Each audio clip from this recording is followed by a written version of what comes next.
ഒരു നിമിഷം മാതാജി, ഞാൻ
രേണു മാതാജി എന്നെ ഒന്ന് ഹോസ്റ്റ് ആക്കുവോ?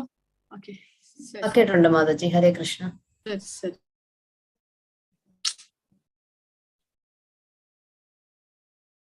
നെറ്റ് ഇഷ്യൂ ഉണ്ടോ മാതാജി? ഹരേ കൃഷ്ണ. നെറ്റ്വർക്ക് അല്ല, അത് ചാപ്റ്റർ ഓപ്പൺ ആവുന്നില്ല മാതാജി. ഡിവൈസിന്റെ പ്രോബ്ലം. ഓം നമോ ഭഗവതേ വാസുദേവായ. ഓം നമോ ഭഗവതേ വാസുദേവായ. ഓം നമോ ഭഗവതേ വാസുദേവായ. ഓം അജ്ഞാനതിമിരാന്ധസ്യ ജ്ഞാനാഞ്ജനശലാകയ ചക്ഷുരുന്മീലിതം യേന തസ്മൈ ശ്രീഗുരവേ നമഃ. നമോ ഓം വിഷ്ണുപാദായ കൃഷ്ണപ്രേഷ്ഠായ ഭൂതലേ ശ്രീമതേ ഭക്തിവേദാന്ത സ്വാമിന്നിതി നാമിനെ. നമസ്തേ സാരസ്വതേ ദേവേ ഗൗരവാണി പ്രചാരിണേ നിർവിശേഷ ശൂന്യവാദി പാശ്ചാത്യ ദേശതാരിണേ. ജയ ശ്രീകൃഷ്ണ ചൈതന്യ പ്രഭു നിത്യാനന്ദ ശ്രീ അദ്വൈത ഗദാധര ശ്രീവാസാദി ഗൗരഭക്തവൃന്ദ. ഹരേ കൃഷ്ണ കൃഷ്ണ കൃഷ്ണ ഹരേ ഹരേ, ഹരേ രാമ രാമ രാമ ഹരേ ഹരേ. ഹരേ കൃഷ്ണ. 7ാമത്തെ അധ്യായമാണ് നമ്മളിപ്പോൾ പഠിക്കുന്നത്. 7ാമത്തെ അധ്യായത്തിൽ ഭക്തിയോഗം ആരംഭിക്കുകയാണ്. ഭഗവാൻ ഭക്തിയുത സേവനത്തെ കുറിച്ചുള്ള അതിന്റെ പ്രാധാന്യത്തെ കുറിച്ച്, എങ്ങനെയാണ് ഭക്തിയുത സേവനത്തിലൂടെ ഭഗവാനെ ആരാധിക്കുന്നതും അതുവഴി ഭഗവാനെ പ്രാപിക്കുന്നതും എന്ന് പറഞ്ഞു തരുന്നു. കൂടാതെ അതിനോടൊപ്പം ജ്ഞാനവും ഭഗവാൻ പറഞ്ഞു തരുന്നുണ്ട്. ഭക്തിയുത സേവനം, നമ്മൾ ശുദ്ധ ഭക്തിയോടുകൂടി ഭഗവാനെ പ്രാപിക്കണമെങ്കിൽ ഭഗവാനെ കുറിച്ചുള്ള പൂർണ്ണമായിട്ടുള്ള അറിവ് നമുക്ക് ഉണ്ടാകണം. ഭഗവാനും ഭൗതിക പ്രകൃതിയും തമ്മിലുള്ള ബന്ധം, ഭഗവാനും നമ്മൾ ജീവാത്മാക്കളും തമ്മിലുള്ള ബന്ധം, അങ്ങനെ ഭഗവാന്റെ പൊസിഷൻ എന്താണ്, സ്ഥാനം എന്താണ് എന്ന് നമ്മൾ മനസ്സിലാക്കിയാൽ മാത്രമേ നമ്മുടെ ഭക്തി ശക്തമായിരിക്കുകയുള്ളൂ, ദൃഢതരമായിരിക്കുകയുള്ളൂ. അതിനു വേണ്ടിയിട്ട് ഭഗവാൻ തന്റെ സ്ഥാനം എന്താണ് എന്ന് നമുക്ക് പറഞ്ഞു തരികയാണ്, നേരിട്ട് പറഞ്ഞു തരുന്നു. കാരണം 10ാമത്തെ അധ്യായത്തിൽ ഭഗവാൻ പറയുന്നുണ്ട്, ഭഗവാൻ ആദി പുരുഷനാണ്. യോ മാം അജം അനാദിം ച വേത്തി ലോകമഹേശ്വരം എന്ന് ഭഗവാൻ പറയുന്നു. ഞാൻ അജനാണ്, അനാദിയാണ്, ലോകമഹേശ്വരനാണ്. എങ്ങനെ? ആരാണോ എന്നെ മനസ്സിലാക്കുന്നത് അവർക്ക് അവരുടെ പാപങ്ങളെ എല്ലാം ഇല്ലാതാക്കി ഭഗവാന്റെ പരമപദം പോകാൻ സാധിക്കുമെന്ന് ഭഗവാൻ പറയുന്നു. അപ്പോൾ ഭഗവാൻ ആദി പുരുഷനാണ്, എല്ലാ സൃഷ്ടികൾക്കും കാരണം ഭഗവാനാണ്. അത് ബ്രഹ്മാവും പറഞ്ഞിട്ടുണ്ട്.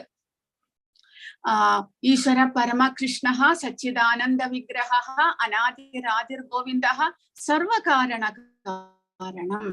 ഈശ്വരൻ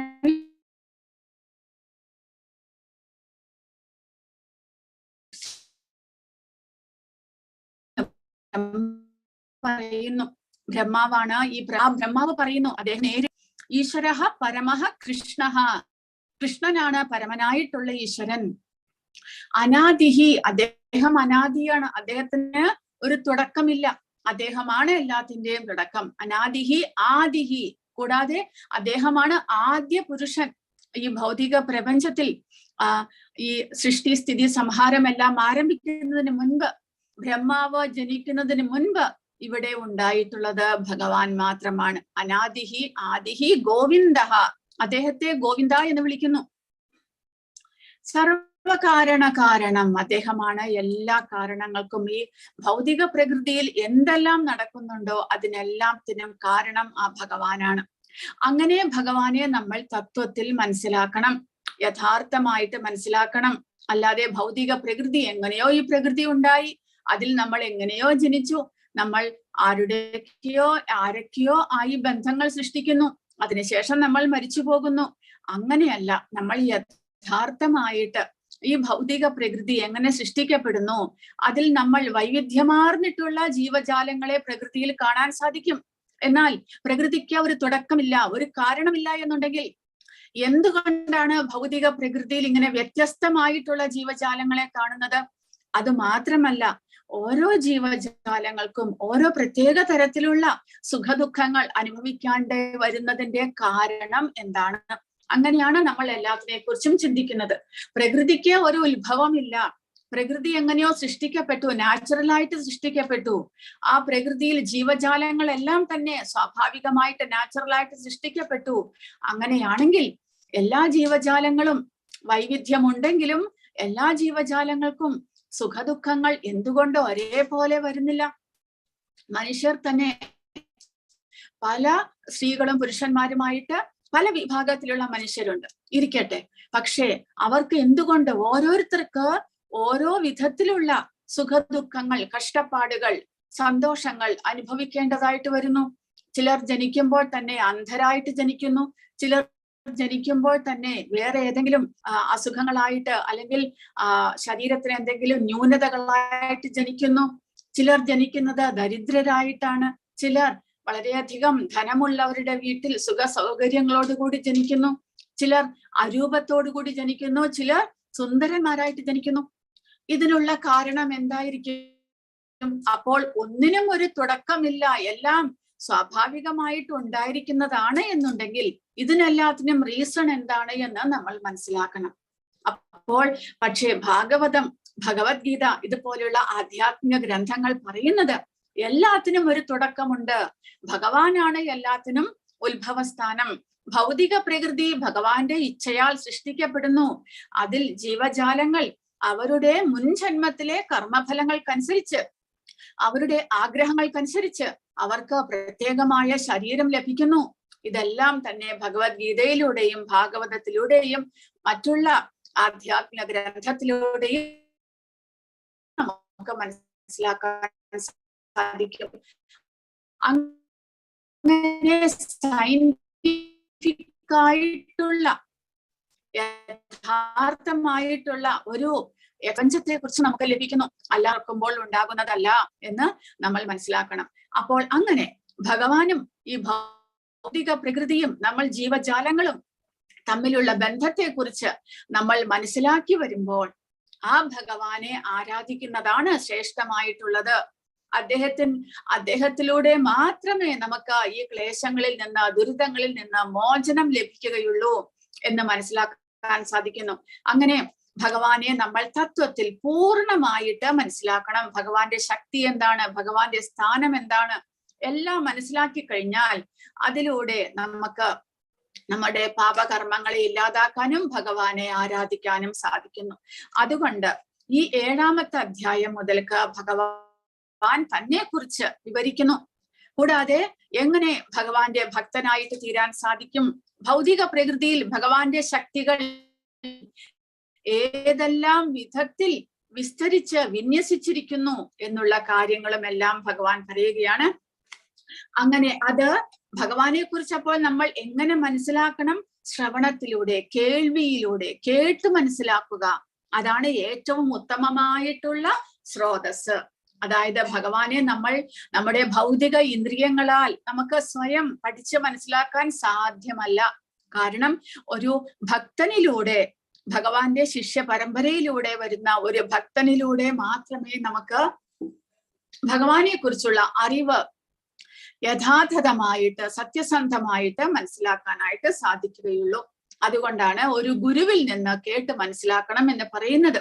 അപ്പോൾ ഭഗവാന്റെ ശിഷ്യ പരമ്പരയിലൂടെ വന്ന പ്രഭുപാദരുടെ ആ വ്യാഖ്യാനത്തിലൂടെ നമുക്ക് ഭഗവാനെ കുറിച്ച് പൂർണ്ണമായിട്ട് മനസ്സിലാക്കാൻ സാധിക്കും. അങ്ങനെ ഭഗവാൻ ശ്രീകൃഷ്ണനാണ് ആധ്യാത്മിക ശക്തിയുടെയും ഭൗതിക ശക്തിയുടെയും ഉറവിടം എന്ന് ഈ 7ാമത്തെ അധ്യായത്തിലൂടെ ഭഗവാൻ പറഞ്ഞു തരുന്നു. അത് അത്രയും നമ്മൾ കഴിഞ്ഞ ക്ലാസ്സിൽ പഠിച്ചതാണ്. ഇനി ത്രിഗുണങ്ങളെ നിയന്ത്രിക്കുന്നത് ഭഗവാൻ കൃഷ്ണനാണ് എന്ന് നമ്മൾ പഠിക്കാൻ പോകുകയാണ്. കൂടാതെ 4 വിധത്തിൽ ഭഗവാനെ ആരാധിക്കാത്ത ദുഷ്കൃതികളും 4 തരക്കാർ ഭഗവാനെ ആരാധിക്കുന്ന സുഹൃതികളായിട്ടുള്ള 4 തരക്കാരെയും ഭഗവാൻ പറഞ്ഞു തരുന്നു. കൂടാതെ ഭഗവാനെ ആരാധിക്കാത്ത മറ്റുള്ളവർ ദേവന്മാരെ ശരണം പ്രാപിക്കുന്ന ഒരു കൂട്ടരുണ്ട് മനുഷ്യർ. പിന്നെയോ അവ്യക്തിഗതവാദികൾ, ഭഗവാൻ ഒരു മനുഷ്യനായിട്ട് അവതരിച്ചതാണ് എന്ന് വിചാരിക്കുന്നവർ, ഭഗവാനെ ഭഗവാനായിട്ട് കാണാത്തവരായിട്ടുള്ളവരുണ്ട്. അങ്ങനെ ഉള്ള ഭഗവാനെ കുറിച്ചുള്ള, ഭഗവാന്റെ ഭക്തന്മാരെ കുറിച്ചുള്ള, ഭഗവാന്റെ ഭക്തന്മാരല്ലാത്തവരെ കുറിച്ചുള്ള കാര്യങ്ങളാണ് ഇനി ഭഗവാൻ നമുക്ക് പറഞ്ഞു തരാൻ പോകുന്നത്. അപ്പോൾ നവവിധ ഭക്തിയുത സേവനത്തെ കുറിച്ച് നമ്മൾ കഴിഞ്ഞ ക്ലാസ്സിൽ പഠിക്കുകയുണ്ടായി. ശ്രവണം, കീർത്തനം, സ്മരണം, പാദസേവനം, അർച്ചനം, വന്ദനം, ദാസ്യം, സഖ്യം, ആത്മനിവേദനം. അതാണ് നവവിധ ഭക്തിയുത സേവനങ്ങൾ. 9 വിധത്തിലുള്ള സേവനങ്ങൾ ഭഗവാനിൽ നമുക്ക് ചെയ്യാൻ സാധിക്കുന്നത്. അതിലേറ്റവും പ്രധാനവും ആരംഭവും ശ്രവണമാണ്. ശ്രവണത്തിലൂടെ ഭഗവാനെ കുറിച്ച് കേൾക്കുന്നതിലൂടെ ഭഗവാനെ കുറിച്ച് നമുക്ക് മനസ്സിലാക്കാൻ സാധിക്കുന്നു. അങ്ങനെ ഭഗവാനെ നമുക്ക് ആരാധിക്കണം എന്നുള്ള ആഗ്രഹം ഉണ്ടാകുന്നു, ഭഗവാനിൽ വിശ്വാസം ഉണ്ടാകുന്നു. നമ്മൾ ഭഗവാന്റെ ഭക്തന്മാരുമായിട്ടുള്ള സത്സംഗത്തിൽ നമ്മൾ പങ്കെടുക്കുന്നു. അതിലൂടെ നമ്മുടെ പല വിധത്തിലുള്ള ദുശീലങ്ങളെല്ലാം ഇല്ലാതാക്കി നമുക്ക് പരിശുദ്ധരാകാൻ സാധിക്കുന്നു. അതാണ് ശ്രവണം വളരെയധികം ഇമ്പോർട്ടന്റ് ആയിട്ട് നമ്മൾ പറയുന്നത്. ആ ശ്രവണത്തിലൂടെ ഭഗവാനെ നമ്മൾ മനസ്സിലാക്കുന്നു. അതിന് ഭഗവാൻ അർജുനന് പറഞ്ഞു കൊടുക്കുന്ന കാര്യങ്ങളാണ് നമ്മൾ പഠിക്കുന്നത്. അപ്പോൾ 5 പഞ്ചഭൂതങ്ങളെ കുറിച്ച് നമ്മൾ കഴിഞ്ഞ ക്ലാസ്സിൽ പഠിക്കുകയുണ്ടായി. നമ്മുടെ ഈ സ്ഥൂല ശരീരം എന്നുള്ളത് 5 പഞ്ചഭൂതങ്ങളായിട്ടുള്ള ഭൗതിക പ്രകൃതിയുടെ മൂലകങ്ങളും, കൂടാതെ അതിനുള്ളിലുള്ള സൂക്ഷ്മ ശരീരം, മനസ്സ്, ബുദ്ധി, അഹങ്കാരം എന്നിങ്ങനെയുള്ള 3 വസ്തുക്കളെയും കൊണ്ട് നിർമ്മിച്ചിരിക്കുന്നു. അപ്പോൾ പുറമേ കാണുന്ന സ്ഥൂല ശരീരം പഞ്ചഭൂതങ്ങളാൽ നിർമ്മിതമാണ്. കൂടാതെ സൂക്ഷ്മ ശരീരം, മനസ്സ്, ബുദ്ധി, അഹങ്കാരം എന്നിങ്ങനെയുള്ള സൂക്ഷ്മ ശരീരം, ഇത് 8ഉം ചേർന്നത് ഭഗവാന്റെ ശക്തിയാണ് എന്നാണ് ഭഗവാൻ പറയുന്നത്. അങ്ങനെ ഈ ഭൗതിക പ്രകൃതി നിർമ്മിതമായിരിക്കുന്നു. അപ്പോൾ ഭഗവാൻ കൃഷ്ണന്റെ പൂർണ്ണ രൂപവിസ്തരണമാണ് പുരുഷാവതാരങ്ങൾ, 3 പുരുഷാവതാരങ്ങൾ. അപ്പോൾ ഭഗവാൻ കൃഷ്ണനുണ്ട്, അദ്ദേഹത്തിൽ നിന്ന് മഹാവിഷ്ണു അവതരിക്കുന്നു. ആ മഹാവിഷ്ണുവിനും ഭഗവാൻ കൃഷ്ണനും തമ്മിൽ വ്യത്യാസം ഒന്നും തന്നെയില്ല. എങ്കിലും ഭഗവാൻ സ്വയം മഹാവിഷ്ണുവായിട്ട് അവതരിക്കുന്നത് ഈ ഭൗതിക പ്രകൃതിയുടെ സൃഷ്ടിക്ക് വേണ്ടിയിട്ടാണ്. അങ്ങനെ ഭഗവാന്റെ എല്ലാ ഗുണങ്ങളും രൂപസാമീപ്യവും എല്ലാ ശക്തിയുമുള്ള മഹാവിഷ്ണു, അദ്ദേഹം കാരണോദകശായി വിഷ്ണു എന്നറിയപ്പെടുന്നു. അദ്ദേഹമാണ് മഹത്തത്വം എന്നുള്ള സമഗ്ര പ്രപഞ്ചത്തെ അദ്ദേഹം അനേകം ബ്രഹ്മാണ്ടങ്ങളെ തന്റെ രോമകൂപങ്ങളിൽ നിന്ന് അദ്ദേഹം സൃഷ്ടിക്കുകയാണ്. ആ ബ്രഹ്മാണ്ടത്തിൽ ഓരോ ബ്രഹ്മാണ്ടത്തിലും ഗർഭോദകശായി വിഷ്ണു എന്ന് ഭഗവാന്റെ ഇനിയൊരു അവതാരം പ്രവേശിക്കുന്നു. ഓരോ പ്രപഞ്ചത്തിനും വൈവിധ്യം നൽകിക്കൊണ്ട് അവയിലെല്ലാം ഉൾപോകുകയാണ് ഗർഭോദകശായി വിഷ്ണു ചെയ്യുന്നത്. അപ്പോൾ നമ്മുടെ ഈ ബ്രഹ്മാണ്ടത്തെ പോലെ 14 ലോകങ്ങളുള്ള ബ്രഹ്മാണ്ടത്തെ പോലെ തന്നെ അനേക കോടി ബ്രഹ്മാണ്ടങ്ങളാണ് ഈ അന്തരീക്ഷത്തിലുള്ളത്. പക്ഷെ നമുക്കത് കാണാൻ സാധിക്കണമെന്നില്ല. ഓരോ ബ്രഹ്മാണ്ടത്തിലും ഒരു ഗർഭോദകശായി വിഷ്ണു പ്രവേശിക്കുന്നു. അദ്ദേഹത്തിന്റെ നാഭിയിൽ നിന്ന് ഒരു ബ്രഹ്മാവ് ജനിക്കുകയാണ്. ഒരു താമരപ്പൂ ഉണ്ടാകുന്നു. ആ താമരപ്പൂവിൽ ബ്രഹ്മാവ് ജനിക്കുന്നു. പിന്നീട് അദ്ദേഹം സൃഷ്ടികളെല്ലാം തന്നെ ആരംഭിക്കുകയാണ്. അതായത് ഈ ഗർഭോദകശായി വിഷ്ണുവിന്റെ ശരീരത്തിലാണ് നമ്മൾ ജീവാത്മാക്കൾ കഴിഞ്ഞ പ്രളയ സമയത്ത് ചെന്ന് ചേരുന്നത്.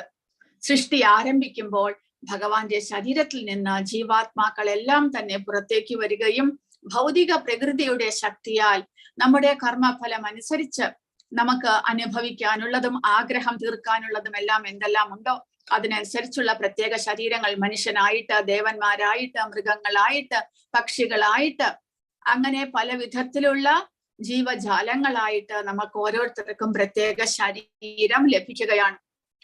ആ ഓരോ ശരീരത്തിലും ഒരു ജീവാത്മാവ് പ്രവേശിക്കുന്നത് പോലെ ക്ഷീരോദകശായി ആയിട്ടുള്ള പാൽക്കടലിൽ ശയിക്കുന്ന ആ വിഷ്ണു, അദ്ദേഹം പരമാത്മാവായിട്ടും പ്രവേശിക്കുന്നു. അപ്പോൾ ഓരോ ശരീരത്തിലും, എന്റെ ഈ ശരീരത്തിൽ ഒരു ജീവാത്മാവ് ഉണ്ട്, ഞാൻ എന്നുള്ള ഒരു ജീവാത്മാവ്, അതുകൂടാതെ ആ ജീവാത്മാവിന് സമീപം ക്ഷീരോദകശായി വിഷ്ണു പരമാത്മാവായിട്ടും വസിക്കുന്നു. അങ്ങനെ ഓരോ അണുവിലും പരമാത്മാവ് പ്രവേശിക്കുകയാണ്. എന്തിനു ആയിക്കൊണ്ട്? എല്ലാ ജീവജാലങ്ങളെയും നിലനിർത്തുവാൻ, സംരക്ഷിക്കുവാനായിട്ട്. ഭൗതിക പ്രപഞ്ചത്തിൽ എമ്പാടും അങ്ങനെ ഭഗവാൻ കൃഷ്ണന്റെ രൂപവിസ്തരണങ്ങൾ പ്രവേശിച്ച് പ്രകൃതിയെ സംരക്ഷിക്കുകയാണ് ചെയ്യുന്നത്. കൃഷ്ണന്റെ ഈ ശാസ്ത്രം ഗ്രഹിക്കാത്തവർ എന്താണ് വിചാരിക്കുന്നത്? ഈ ലോകം ജീവസത്തകൾക്ക് സുഖിക്കാനുള്ളതാണ്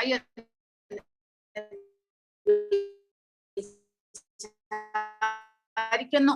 ഇതിന് മാത്രമേ ഉള്ളൂ. അതായത് ഭൗതിക പ്രപഞ്ചത്തിൽ കാണപ്പെടുന്ന ഈ ശരീരങ്ങൾ, ഈ ജീവജന്തുക്കളെല്ലാം തന്നെ സ്വയം ആസ്വദിക്കാൻ വേണ്ടിയിട്ട്, അവർക്ക് ആസ്വദിക്കാൻ വേണ്ടിയിട്ടുള്ളതാണ് ഈ പ്രപഞ്ചം എന്ന് ഭഗവാനിൽ വിശ്വസിക്കാത്തവർ, ഭഗവാനെ കുറിച്ച് അറിയാത്തവർ, ആധ്യാത്മികമായിട്ടുള്ള ജ്ഞാനം ഇല്ലാത്തവർ കരുതുന്നു. എന്നാൽ വാസ്തവത്തിൽ ഈ ഭൗതിക പ്രകൃതി എല്ലാം തന്നെ ഭഗവാന്റെ സൃഷ്ടിയാണ്. നമ്മൾ ജീവാത്മാക്കളുടെ ആഗ്രഹ പൂർത്തീകരണത്തിനായി കൊണ്ട് ഭഗവാൻ സൃഷ്ടിച്ചതാണ് ഈ ഭൗതിക പ്രകൃതിയും എന്ന് നമ്മൾ മനസ്സിലാക്കണം.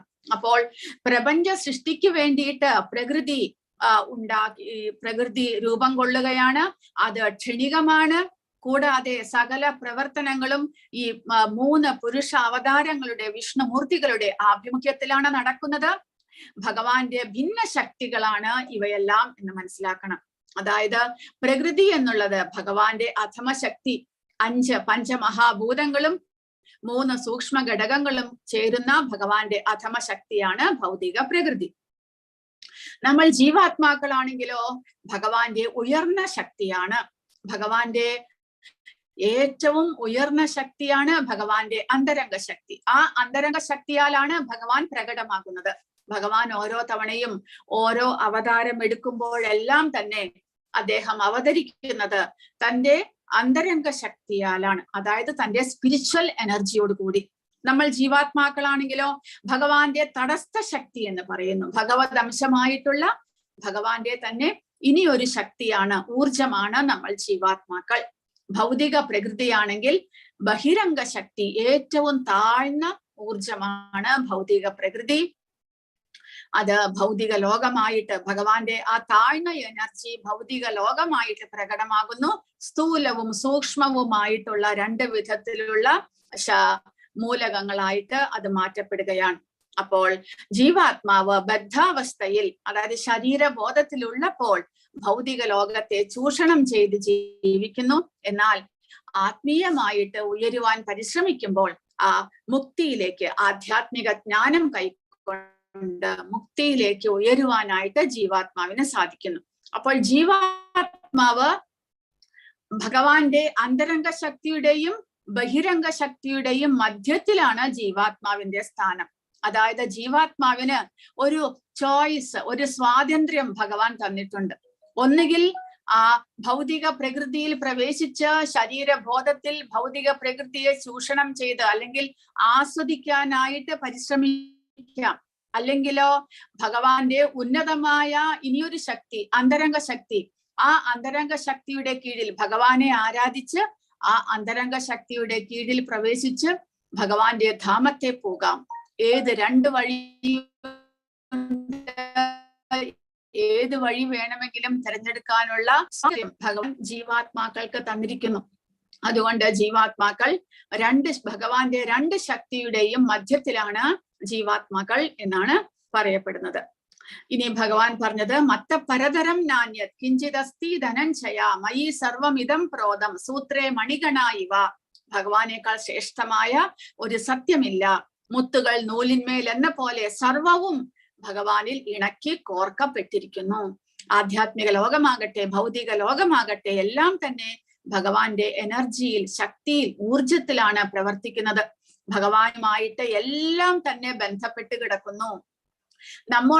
നമ്മൾ എപ്പോഴാണോ ഭഗവാനുമായിട്ടുള്ള ബന്ധത്തെ മറക്കുന്നത്, ആ സമയത്ത് നമ്മൾ ശരീരബോധത്തിലേക്ക് ആക്കപ്പെടുകയാണ്. അജ്ഞാനത്തിലേക്ക് നമ്മൾ തള്ളപ്പെടുന്നു. അതുവഴി നമ്മൾ ശരീരമാണ് ഞാൻ എന്നുള്ള അവബോധത്തിൽ ഭഗവാനെ മറന്ന് ഈ ഭൗതിക പ്രകൃതിയിൽ സുഖദുഃഖങ്ങൾ അനുഭവിച്ചുകൊണ്ട് അനേകം ശരീരങ്ങൾ എടുത്തുകൊണ്ട് ജീവിക്കേണ്ടതായിട്ട് വരുന്നു. എപ്പോൾ നമുക്ക് ഭഗവാനുമായിട്ട് പ്രകൃതിക്കും നമുക്കും എല്ലാമുള്ള ബന്ധത്തെ കുറിച്ച് മനസ്സിലാകുന്നുവോ, അപ്പോൾ നമുക്ക് ആ ആധ്യാത്മിക ഭഗവാന്റെ കരുണയാൽ നമുക്ക് ഈ ജ്ഞാനം സമ്പാദിക്കാനായിട്ട് സാധിക്കുന്നു. അങ്ങനെ ശരീരബോധത്തിൽ നിന്ന് നമുക്ക് മുക്തി നേടുവാനായിട്ട് സാധിക്കുന്നു. അപ്പോൾ നമ്മൾ മനസ്സിലാക്കേണ്ടത്, ഈ പ്രകൃതിയിൽ എല്ലാം തന്നെ ഭഗവാനുമായിട്ട് ബന്ധപ്പെട്ട് കിടക്കുന്നു. ഭഗവാന്റെ ശക്തിയിലാണ് എല്ലാം പ്രവർത്തിക്കുന്നത്. ഭഗവാന്റെ ഇച്ഛയ്ക്കനുസരിച്ചാണ് എല്ലാം പ്രവർത്തിക്കുന്നത് എന്ന് നമ്മൾ മനസ്സിലാക്കണം. ഇനി 8 മുതൽ 11 വരെയുള്ള ശ്ലോകങ്ങളിൽ ഭഗവാന്റെ വിവിധ ഐശ്വര്യങ്ങളെ കുറിച്ചാണ് പറയുന്നത്. ഈ പ്രകൃതിയിൽ നമുക്ക് നമ്മുടെ ഇന്ദ്രിയങ്ങളാൽ കാണാനും അനുഭവിക്കാനും രസിക്കാനും സാധിക്കുന്ന വസ്തുക്കൾ, അവ ഭഗവാനുമായിട്ട് എങ്ങനെ ബന്ധപ്പെട്ടിരിക്കുന്നു എന്ന് ഭഗവാൻ പറഞ്ഞു തരികയാണ്. അതായത് 8ാമത്തെ ശ്ലോകത്തിൽ ഭഗവാൻ പറയുന്നത്, രസോഹം അപ്സു കൗന്ദേയ. അപ്സു, അപ്പ് എന്ന് പറഞ്ഞു കഴിഞ്ഞാൽ ജലം, ജലത്തിലെ രസം ഭഗവാനാണ് എന്ന് പറഞ്ഞിരിക്കുന്നു. പ്രഭാസ്മി ശശിസൂര്യയോഹോ, സൂര്യചന്ദ്രന്മാരുടെ പ്രകാശം ഭഗവാനിൽ നിന്ന് വന്നിരിക്കുന്നതാണ്. പ്രണവ സർവവേദേഷു, അതായത് ഓംകാരം, പ്രണവ മന്ത്രം, എല്ലാ വേദങ്ങളിലുമുള്ള പ്രണവ മന്ത്രം ഭഗവാൻ തന്നെ എന്ന് പറഞ്ഞിരിക്കുന്നു. ശബ്ദഖേ പൗരുഷം ഋഷുഹു, ശബ്ദം, ആകാശത്തിലെ ശബ്ദം ഭഗവാനാണ്. പുരുഷന്മാരിലെ പൗരുഷവും ഭഗവാൻ തന്നെ. അപ്പോൾ ഇതെല്ലാം അറിയുമ്പോൾ നമുക്ക് ഈ വസ്തുക്കളിലൂടെ ഭഗവാന്റെ സാന്നിധ്യത്തെ നമുക്ക് മനസ്സിലാക്കാൻ കഴിയുന്നു. ശുദ്ധമായ ജലം കുടിച്ച് നമ്മൾ ദാഹത്തെ ഇല്ലാതാക്കുകയാണ്. ആ ജലം കുടിക്കുമ്പോൾ ഭഗവാൻ ഇവിടെ പറഞ്ഞിരിക്കുന്നു, ആ ജലത്തിലെ ടേസ്റ്റ്, രസം ഞാനാണ് എന്ന്. ജലത്തിന് ടേസ്റ്റ് ഇല്ല എന്നുണ്ടെങ്കിൽ, ശുദ്ധജലത്തിന് രസമില്ല, ടേസ്റ്റ് ഇല്ല എന്നുണ്ടെങ്കിൽ, സ്വാദില്ലെങ്കിൽ നമ്മൾ ആ ജലം ഒരിക്കലും കുടിക്കുകയില്ല. അപ്പോൾ ആ ജലത്തിന് ഒരു ടേസ്റ്റ് ഉണ്ട്.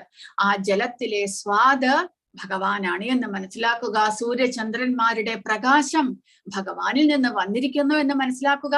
അതായത് നമ്മുടെ ഇന്ദ്രിയങ്ങൾക്ക് അനുഭവിക്കാനും കാണാനും എല്ലാം സാധിക്കുന്ന ആ ഭഗവാന്റെ ഊർജത്തെയാണ് ഭഗവാൻ ഇവിടെ നമുക്ക് പറഞ്ഞു തരുന്നത്. പുണ്യോ ഗന്ധ പൃഥിവ്യാംശ, ഭൂമിയിലെ ഗന്ധം, പുണ്യമായിട്ടുള്ള ആ സൗരഭ്യം ഭഗവാനാണ് എന്ന് പറയുന്നു. തേജസ്താസ്മി വിഭാവസൗ, തീയിലെ ചൂട് ഭഗവാനാണ്. ജീവനം സർവഭൂതേഷു, ജീവജാലങ്ങളിലെ ആ ജീവൻ, പ്രാണൻ ഭഗവാനാണ്. തപശ്ചാസ്മി തപസ്യഷു, തപസ്വികളുടെ തപസ് ഭഗവാനാണ് എന്ന് പറയുന്നു. ബീജം മാം സർവഭൂതാനാം, എല്ലാ ജീവജാലങ്ങളുടെയും ആദി ബീജം, തുടക്കം ഭഗവാനിൽ നിന്നാണ് ഉണ്ടായിരിക്കുന്നത്. വിദ്ധി പാർത്ഥ സനാതനം, സനാതനരാണ് ജീവജാലങ്ങളെല്ലാം തന്നെ. അതായത് നമ്മൾ ജീവാത്മാക്കൾ എല്ലാവരും തന്നെ സനാതനരാണ്, ഒരിക്കലും നശിക്കാത്തവരാണ്. ആ ജീവാത്മാക്കളുടെ ഉത്ഭവസ്ഥാനം ഭഗവാനാണ് എന്ന് ഭഗവാൻ പറഞ്ഞിരിക്കുന്നു. ബുദ്ധിർ ബുദ്ധിമതാസ്മി, ബുദ്ധിമാന്മാരുടെ ബുദ്ധി ഭഗവാനിൽ നിന്ന് വന്നിരിക്കുന്നു. തേജസ് തേജസ്വിനാമഹം, തേജസ്വികളുടെ തേജസ് ഭഗവാനാണ്. ബലം ബലവതാം ചാഹം കാമരാഗ വിവർജിതം, ബലവാന്മാരുടെ ശക്തി കാമത്തിനും രാഗത്തിനും വിവർജിതമായിട്ടുള്ള, അതിനെല്ലാം ഉപരിയായിട്ടുള്ള ചിലർ, അതായത് ഭൗതികമായ ഇന്ദ്രിയ സുഖഭോഗത്തിന് വേണ്ടി ഉപയോഗിക്കാതെ നേരായ വഴിക്ക് മറ്റുള്ളവരുടെ സംരക്ഷണത്തിനായിക്കൊണ്ട് നമ്മുടെ ശക്തി നമ്മൾ ഉപയോഗിക്കുകയാണെങ്കിൽ ആ ശക്തി ഭഗവാനാണ് എന്നാണ് ഭഗവാൻ പറയുന്നത്. ധർമ്മവിരുദ്ധോ ഭൂതേഷു കാമോസ്മി ഭരതർഷഭ, ധർമ്മവിരുദ്ധമല്ലാത്ത ലൈംഗിക ജീവിതവും ഞാൻ തന്നെ. അങ്ങനെ ഭഗവാന്റെ, നമ്മുടെ ഭൗതിക ഇന്ദ്രിയങ്ങളാൽ നമുക്ക് മനസ്സിലാക്കാൻ സാധിക്കുന്ന, അറിയാൻ സാധിക്കുന്ന, കാണാൻ സാധിക്കുന്ന ഭഗവാന്റെ ശക്തി വിശേഷങ്ങളെ ഭഗവാൻ നമുക്ക് പറഞ്ഞു തന്നിരിക്കുന്നു. അപ്പോൾ ഈ ഭൗതിക പ്രപഞ്ചത്തിൽ 10ാമത്തെ അധ്യായത്തിൽ പറയാൻ പറയുന്നത്, ഈ ഭൗതിക പ്രപഞ്ചത്തിൽ വളരെയധികം സൗന്ദര്യവത്തായിട്ട്, അതായത് അമാനുഷികമായിട്ടുള്ള സൗന്ദര്യം, അമാനുഷികമായിട്ടുള്ള തേജസ്, അമാനുഷികമായിട്ടുള്ള ബലം, ശക്തി, ഇതെല്ലാം കാണുകയാണെങ്കിൽ നമ്മൾ മനസ്സിലാക്കണം ഭഗവാന്റെ ഒരു അനുഗ്രഹം അല്ലെങ്കിൽ ഭഗവാന്റെ ശക്തിയുടെ ഒരു കണിക അവർക്ക് ലഭിച്ചിട്ടുണ്ട് എന്ന് നമ്മൾ മനസ്സിലാക്കണം എന്നാണ് ഭഗവാൻ പറയുന്നത്. അപ്പോൾ ഭഗവാന്റെ അനുഗ്രഹമില്ലാതെ, ഭഗവാന്റെ സങ്കല്പമില്ലാതെ, ഭഗവാന്റെ കരുണയില്ലാതെ ഈ ഭൗതിക പ്രപഞ്ചത്തിൽ ഒന്നും തന്നെ നിലനിൽക്കുന്നില്ല. എന്തെല്ലാം ഇവിടെ കാണപ്പെടുന്നുവോ അതിലെല്ലാത്തിലും തന്നെ ഭഗവാന്റെ ആ ഒരു ശക്തി അടങ്ങിയിട്ടുണ്ട് എന്ന് മനസ്സിലാക്കിക്കൊണ്ട് നമ്മുടെ ഇന്ദ്രിയങ്ങൾക്ക് ഗോചരമാകുന്ന, നമുക്ക് മനസ്സിലാക്കാൻ സാധിക്കുന്ന ചില കാര്യങ്ങളെ കുറിച്ചാണ് ഭഗവാൻ പറഞ്ഞത്. ഇനി അടുത്ത അധ്യായങ്ങളിലും ഭഗവാൻ ഇതുപോലെ തന്റെ ഐശ്വര്യത്തെ കുറിച്ച് വിവരിക്കുന്നുണ്ട്. ഇനി അടുത്തതായിട്ട് ഭഗവാൻ പറയുന്നത്, ഈ ഭൗതിക പ്രപഞ്ചം അങ്ങനെ ഭഗവാനാൽ സൃഷ്ടിക്കപ്പെട്ടിരിക്കുന്നു, ഈ മൂലകങ്ങളാൽ ഉണ്ടാക്കപ്പെട്ടിരിക്കുന്നു. പക്ഷേ അത് എങ്ങനെയാണ് പ്രവർത്തിക്കുന്നത് ഭൗതികമായിട്ട്? അതാണ് ഭഗവാൻ പറയുന്നത്. ഏ ചൈവ സാത്വിക ഭാവ രാജസാസ്താമസാശ്ചയേ മത്തയേ വേദിതാൻ വിദ്ധി നത്വഹം തേഷു തേ മയി.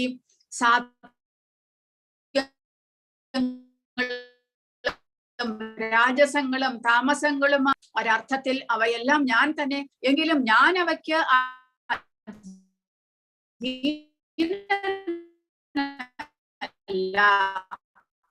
ഞാൻ ഭൗതിക പ്രകൃതി ത്രിഗുണങ്ങളാൽ സൃഷ്ടിക്കപ്പെട്ടിട്ടുള്ളതാണ്. ത്രിഗുണങ്ങളാലാണ് ഈ ഭൗതിക പ്രകൃതി നിലകൊള്ളുന്നത് എന്ന് പറഞ്ഞു കഴിഞ്ഞാൽ, ഈ ഭൗതിക പ്രകൃതിയിലെ എല്ലാ ജീവജാലങ്ങളും, ദേവന്മാരാകട്ടെ, ഋഷിമാരാകട്ടെ, മനുഷ്യരാകട്ടെ, മൃഗങ്ങളാകട്ടെ, പക്ഷികളാകട്ടെ, എല്ലാവരും തന്നെ പ്രവർത്തിക്കുന്നത് സത്വം, രജസ, തമസ ഈ 3 ഗുണങ്ങളുടെ പ്രേരണയാലാണ്. അല്ലാതെ സ്വതന്ത്രമായിട്ട് നമുക്ക് കർമ്മം ചെയ്യാനുള്ള ശക്തിയില്ല. ഈ 3 ഗുണങ്ങൾ നമ്മളെ ഏതു വിധത്തിൽ പ്രവർത്തിപ്പിക്കുന്നുവോ അതനുസരിച്ച് നമ്മൾ പ്രവർത്തിക്കുന്നു. സത്വഗുണം എന്നുള്ളത് വളരെയധികം ശ്രേഷ്ഠമായിട്ടുള്ളതാണ്. പുണ്യകർമ്മങ്ങളെല്ലാം നമ്മൾ ചെയ്യുന്നത് ഈ സത്വഗുണത്തിന്റെ പ്രഭാവത്താലാണ്, പ്രേരകം മൂലമാണ്. രാജസ ഗുണം എന്നുള്ളത് ഭൗതിക പ്രപഞ്ചത്തിൽ സുഖദുഃഖങ്ങൾ അനുഭവിക്കാനായിട്ട് നമ്മളെ പ്രേരിപ്പിക്കുന്നു. അതായത് സ്വന്തമായിട്ട് ശാരീരികമായിട്ട് പല വിധത്തിലുള്ള സുഖങ്ങൾ അനുഭവിക്കാൻ നമ്മളെ പ്രേരിപ്പിക്കുന്നത് രാജസിക ഗുണമാണ്. എന്നാൽ താമസികമാണെങ്കിലോ ഇതുപോലെ മൃഗതൃഷ്ണ എന്ന് നമ്മൾ പറയും. ആ മൃഗതൃഷ്ണ കാണപ്പെടുന്നത് ഈ താമസിക ഗുണത്തിലാണ്. അപ്പോൾ ഈ 3 ഗുണങ്ങളും ഭഗവാൻ പറയുന്നത്, ഈ പ്രകൃതിയിൽ കാണപ്പെടുന്ന ഈ 3 ഗുണങ്ങളും ഭഗവാന്റെ തന്നെ ശക്തിയുടെ ബഹിസ്ഫുരണങ്ങൾ, ഭഗവാന്റെ ശക്തിയുടെ ബാഹ്യമായിട്ടുള്ള പ്രകടനമാണ് എന്നാണ് ഭഗവാൻ പറയുന്നത്. അപ്പോൾ ഒരർത്ഥത്തിൽ ഭഗവാന്റെ ശക്തി ആയതുകൊണ്ട് അവയെല്ലാം ഭഗവാൻ തന്നെ, ഭഗവാനിൽ അടങ്ങിയിരിക്കുന്നു. എന്നാലും ഭഗവാന്റെ ശക്തിയാണെങ്കിലും ഭഗവാൻ എല്ലാ തവണയും പ്രകൃതിയിൽ അവതരിക്കുമ്പോൾ, ഭൂമിയിൽ അവതരിക്കുമ്പോൾ, അല്ലെങ്കിൽ ഭൗതിക പ്രപഞ്ചത്തിൽ അവതരിക്കുമ്പോൾ ഈ ഗുണങ്ങളൊന്നും തന്നെ ഭഗവാനെ ബാധിക്കുന്നില്ല. കാരണം ഭഗവാൻ അവയുടെ നിയന്താവാണ്, അവയ്ക്ക് അധീനനല്ല എന്നാണ് ഭഗവാൻ പറയുന്നത്.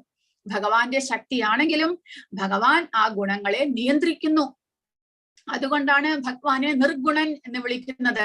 കാരണം ഈ 3 ഗുണങ്ങൾ ഭൗതിക പ്രകൃതിയിൽ എല്ലാ ജീവജാലങ്ങളെയും തനിക്ക് അധീനത്തിലാക്കുന്നുണ്ടെങ്കിലും ഭഗവാനെ അവ ഒന്നും തന്നെ ചെയ്യുന്നില്ല. കാരണം ഭഗവാൻ അവയ്ക്ക് നിയന്താവാണ്, ഭഗവാന്റെ നിയന്ത്രണത്തിലാണ് അവ പ്രവർത്തിക്കുന്നത്. ഭഗവാന്റെ ശക്തിയാണ് അവയെല്ലാം എന്ന് നമ്മൾ മനസ്സിലാക്കണം.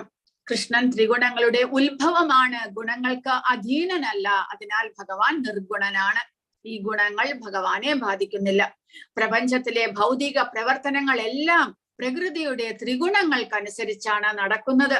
ഈ ത്രിഗുണങ്ങൾ കൃഷ്ണ ഭഗവാനിൽ നിന്ന് ഉളവാകുന്നുവെങ്കിലും അദ്ദേഹം അവയ്ക്ക് അധീനനല്ല എന്ന് നമ്മൾ മനസ്സിലാക്കണം. അപ്പോൾ ഗുണങ്ങളെല്ലാം തന്നെ ഭഗവാനിൽ നിന്ന് ഉത്ഭവിക്കുന്നു, പക്ഷേ ഭഗവാനെ ആ ഗുണങ്ങൾ ബാധിക്കുന്നില്ല.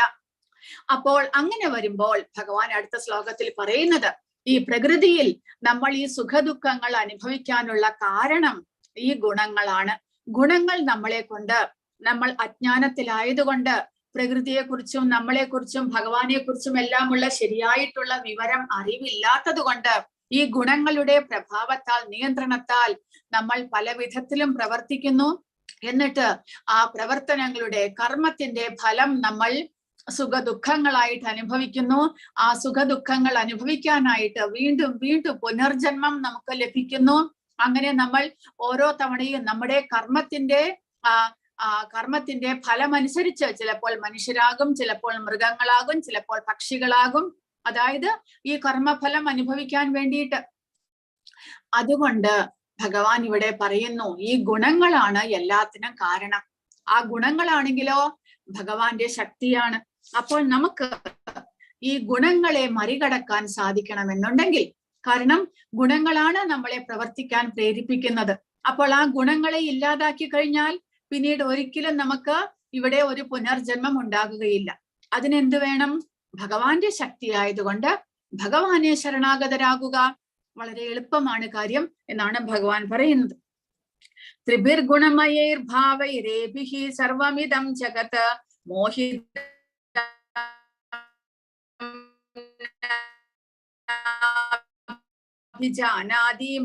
അധീനനും അവ്യയനുമായ എന്നെ അറിയുന്നില്ല എന്ന് ഭഗവാൻ പറയുന്നു. ആ ത്രിഗുണങ്ങളാൽ നമ്മൾ വ്യാമോഹത്തിൽപ്പെട്ട് നമ്മൾ പല കർമ്മങ്ങളും ചെയ്യുകയാണ്. പാപവും പുണ്യവുമായിട്ടുള്ള പല പ്രവർത്തികളും ചെയ്യുന്നു.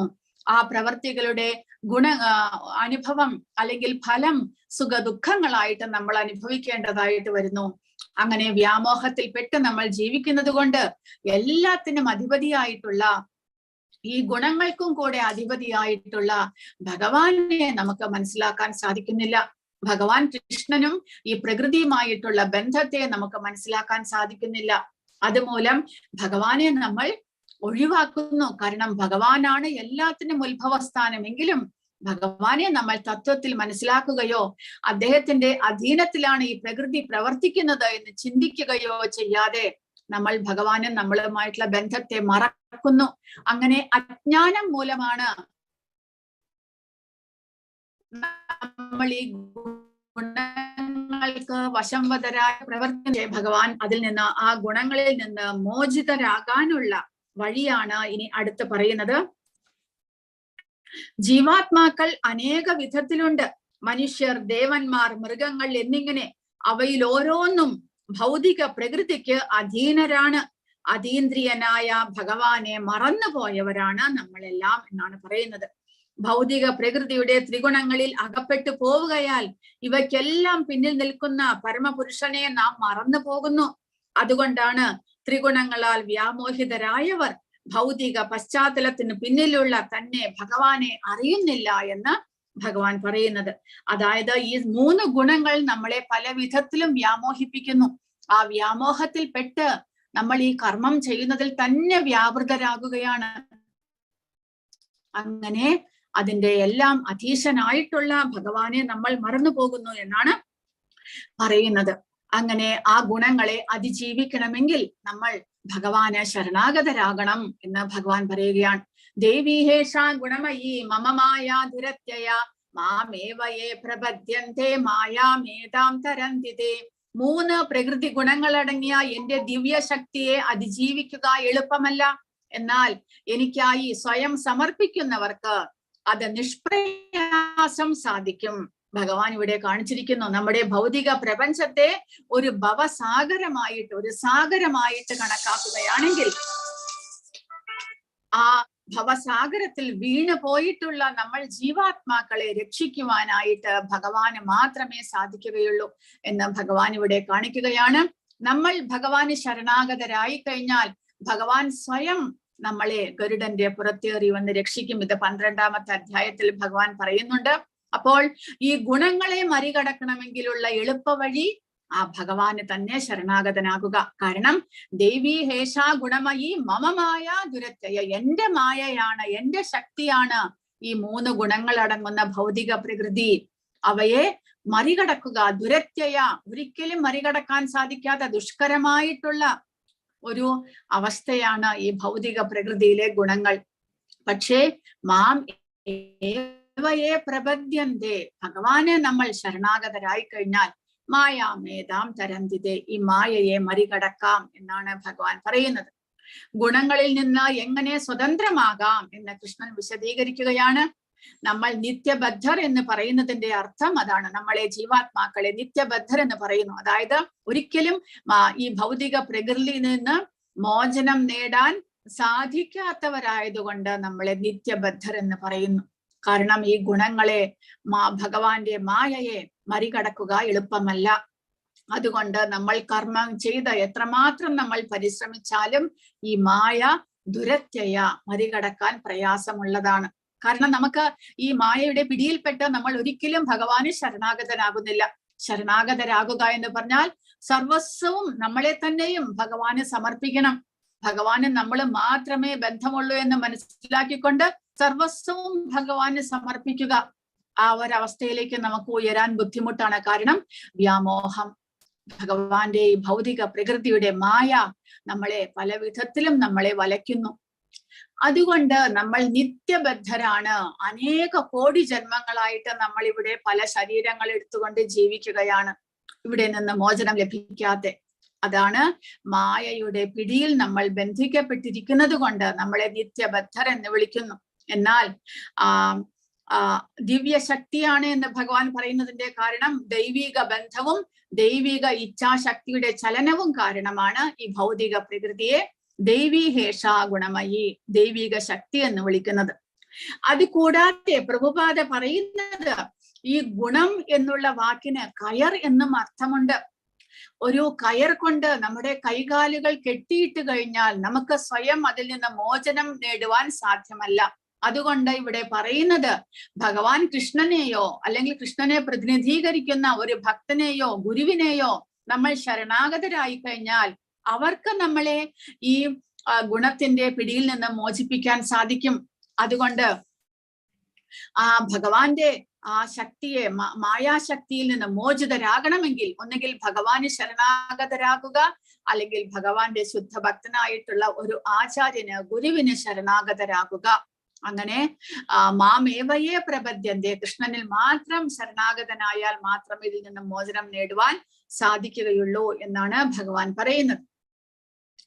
ഇനി അടുത്ത 2 ശ്ലോകത്തിലായിട്ട് 4 വിധത്തിലുള്ള ദുഷ്കൃതികൾ, ഭഗവാന് ശരണാഗതരാകാത്ത 4 ദുഷ്കൃതികൾ, ഭഗവാന് ശരണാഗതരാകുന്ന 4 തരത്തിലുള്ള സുഹൃതികളെ കുറിച്ച് ഭഗവാൻ പറയുകയാണ്.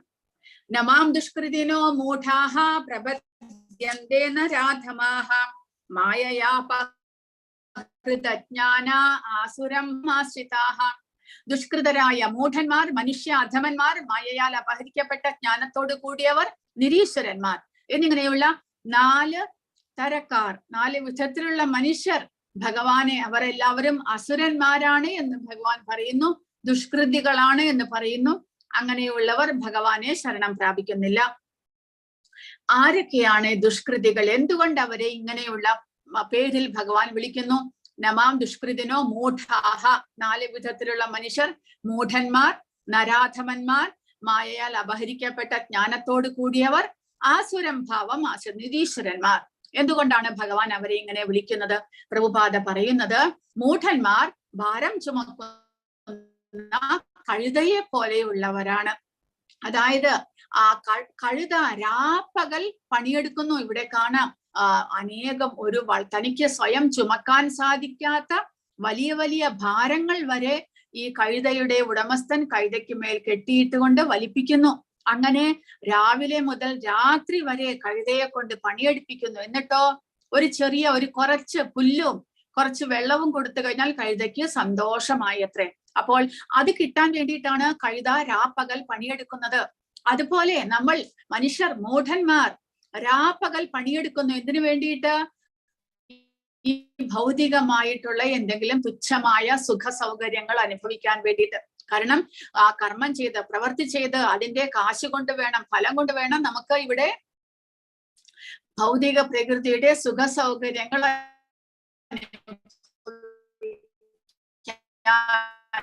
അപ്പോൾ ഭഗവാൻ കഴുതയ്ക്ക് കുറച്ച് പുല്ലും വെള്ളവും മാത്രം മതി. ആ പച്ച പുല്ല് എവിടെ വേണമെങ്കിലും കഴുതയ്ക്ക് ലഭിക്കും.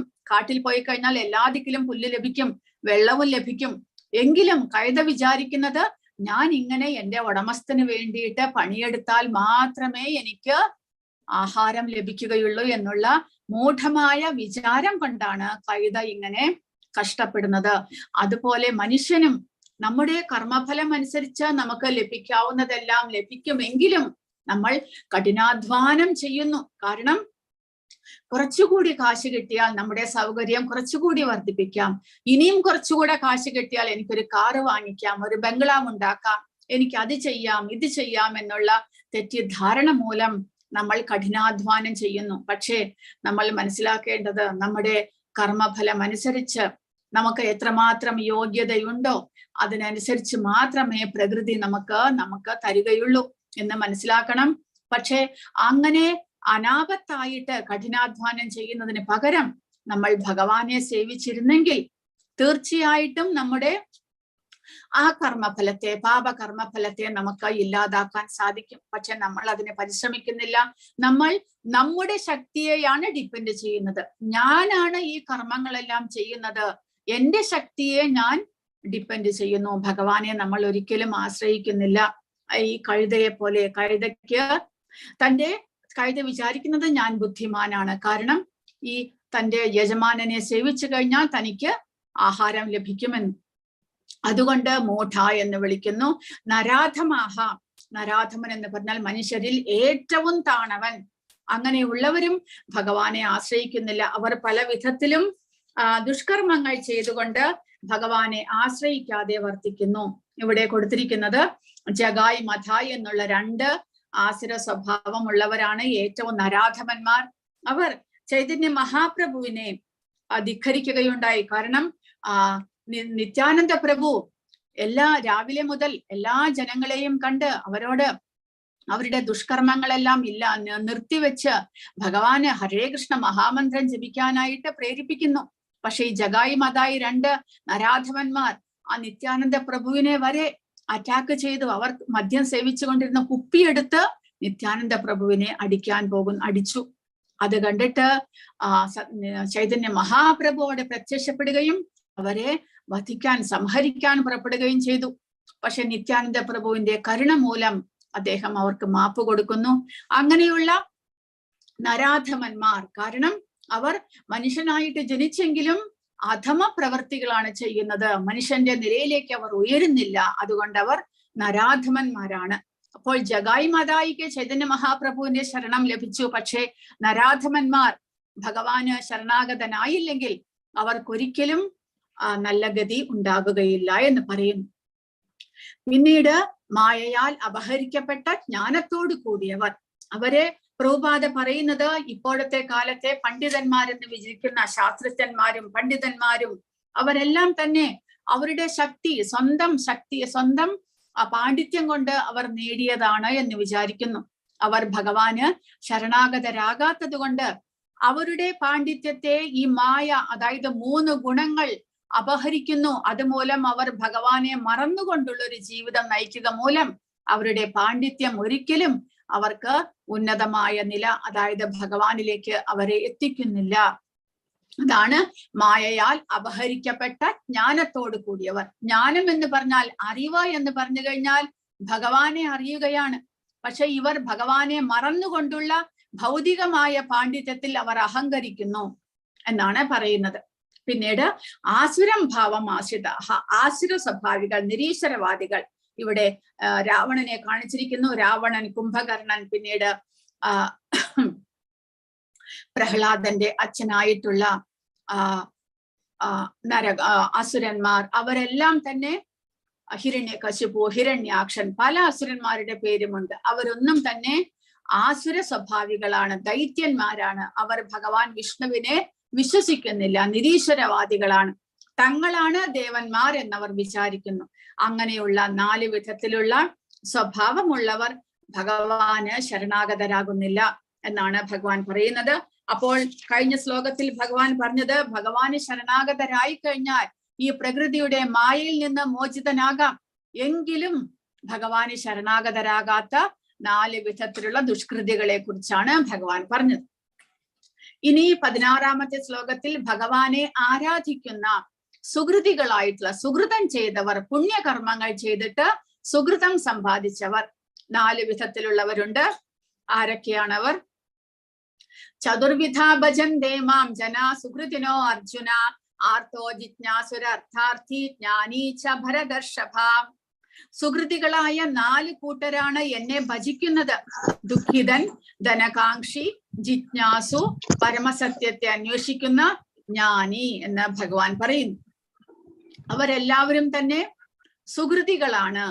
സുഹൃതികൾ എന്ന് പറഞ്ഞു കഴിഞ്ഞാൽ അവർക്ക് ഭൗതിക പ്രപഞ്ചത്തിൽ ദുഃഖങ്ങളും ക്ലേശങ്ങളും എല്ലാം ഉണ്ടെങ്കിലും അവർ ഭഗവാന് ശരണാഗതരായിരിക്കുന്നു, ഭഗവാനെ ആരാധിക്കുന്നു. തങ്ങളുടെ ദുഃഖങ്ങളെ, ക്ലേശങ്ങളെ ഇല്ലാതാക്കാനായിട്ട് അവർ ഭഗവാനെ ശരണാഗതരായിരിക്കുന്നു.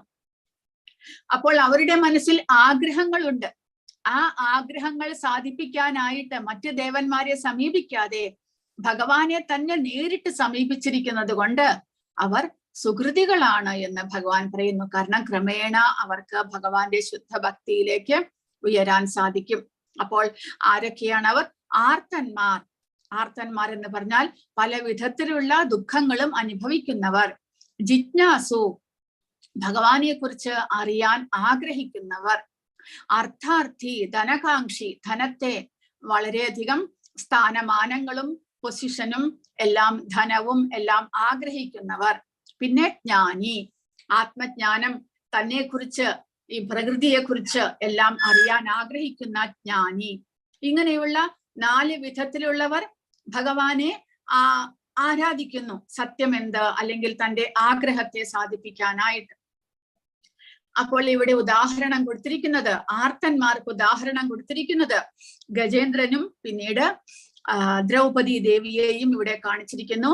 ഗജേന്ദ്രൻ കുറെ അധികം സമയം വെള്ളത്തിൽ, ഒരു തവണ വെള്ളത്തിൽ ഒരു അരുവിയിൽ തന്റെ കൂട്ടുകാരോടൊപ്പം കുളിക്കാൻ പോയപ്പോഴാണ് ഗജേന്ദ്രനെ ഒരു മുതല പിടിക്കുന്നത്.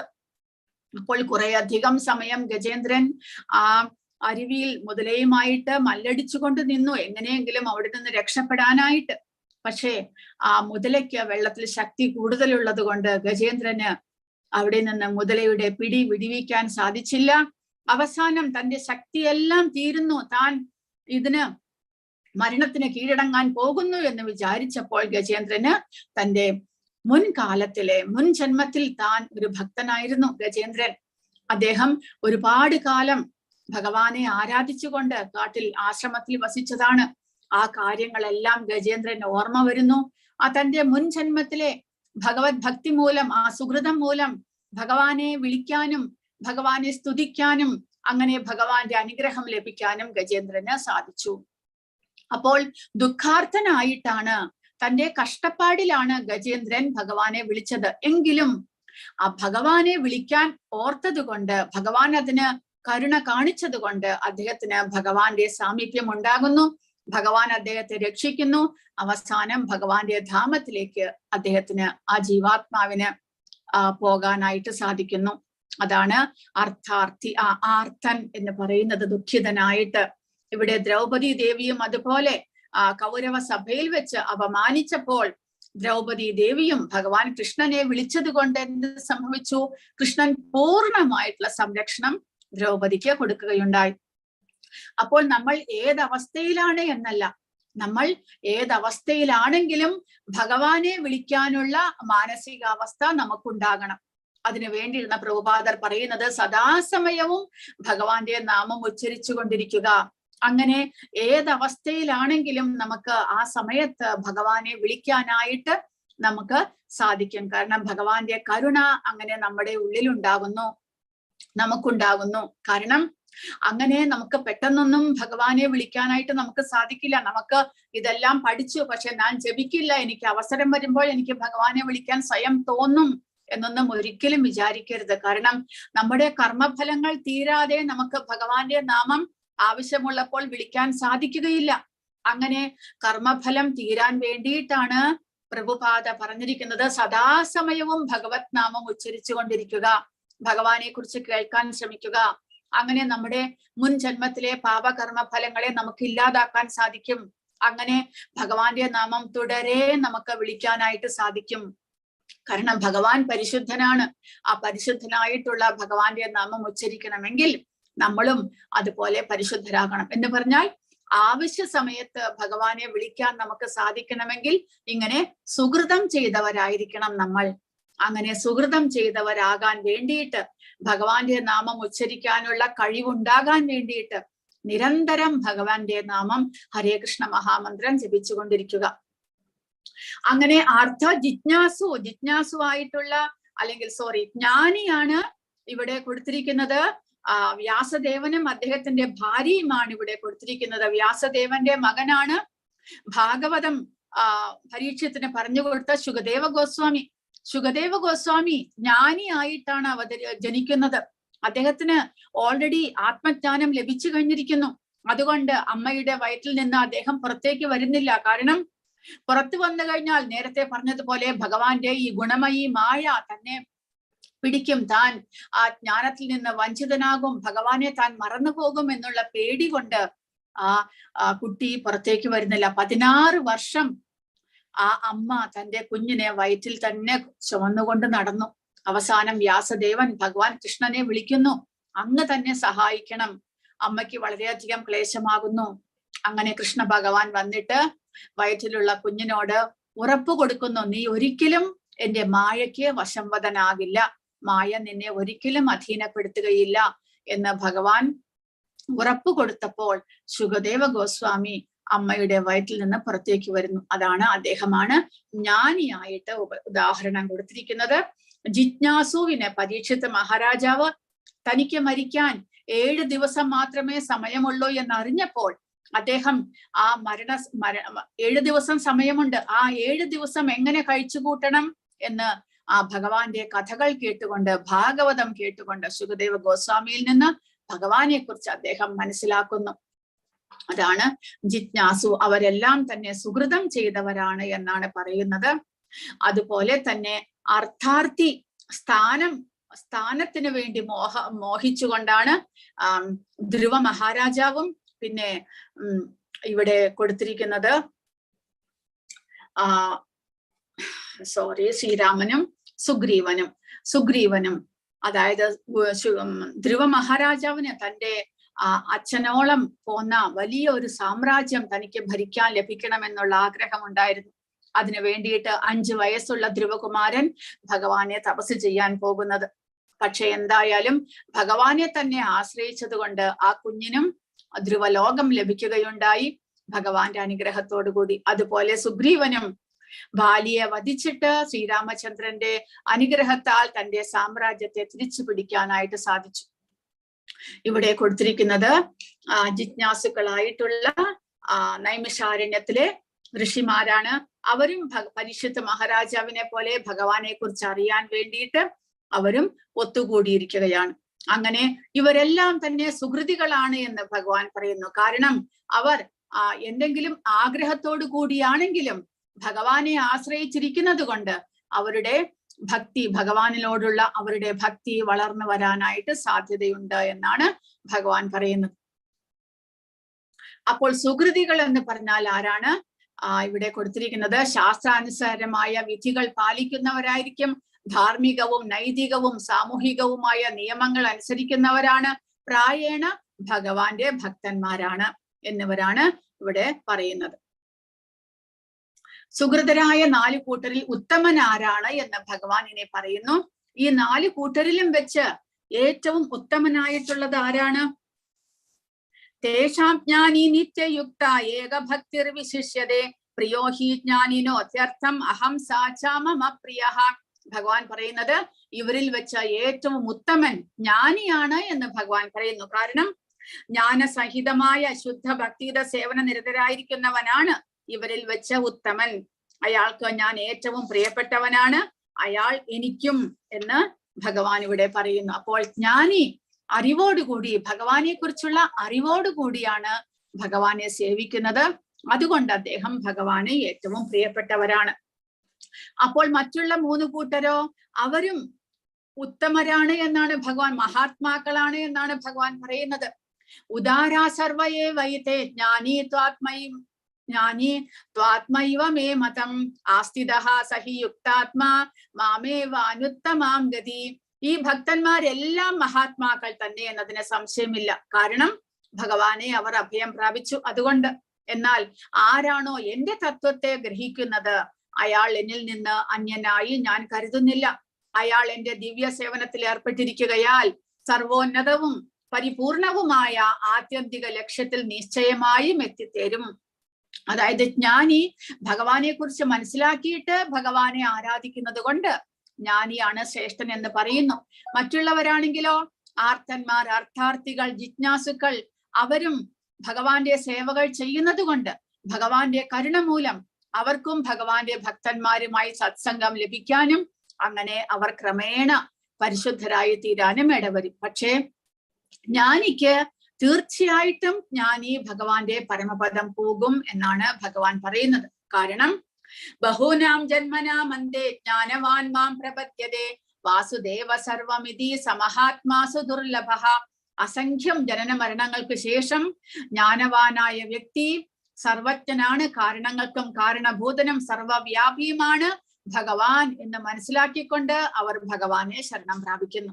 കാരണം അപ്രകാരമുള്ള മഹാത്മാക്കൾ വളരെ വിരളമാണ് എന്ന് ഭഗവാൻ പറയുന്നു. കാരണം ഭഗവാനെ തത്വത്തിൽ മനസ്സിലാക്കിക്കൊണ്ട് ആധ്യാത്മിക ജ്ഞാനം സമ്പാദിച്ച് ഭഗവാന് സർവസ്വവും സമർപ്പിച്ച് ശരണാഗതരാകുക എന്നുള്ളവർ വളരെ വിരളമാണ് എന്നാണ് ഭഗവാൻ പറയുന്നത്. കാരണം നമ്മളിപ്പോൾ ഭഗവത്ഗീത കേൾക്കുന്നുണ്ടെങ്കിലും ഭഗവാനെ കുറിച്ച് മനസ്സിലാക്കാൻ ശ്രമിക്കുന്നുണ്ടെങ്കിലും ഈ ഭൗതിക പ്രപഞ്ചത്തിലെ എല്ലാം തന്നെ ഉപേക്ഷിക്കുക എന്ന് പറഞ്ഞാൽ നമുക്ക് വളരെ കഷ്ടമായിട്ട് തോന്നും.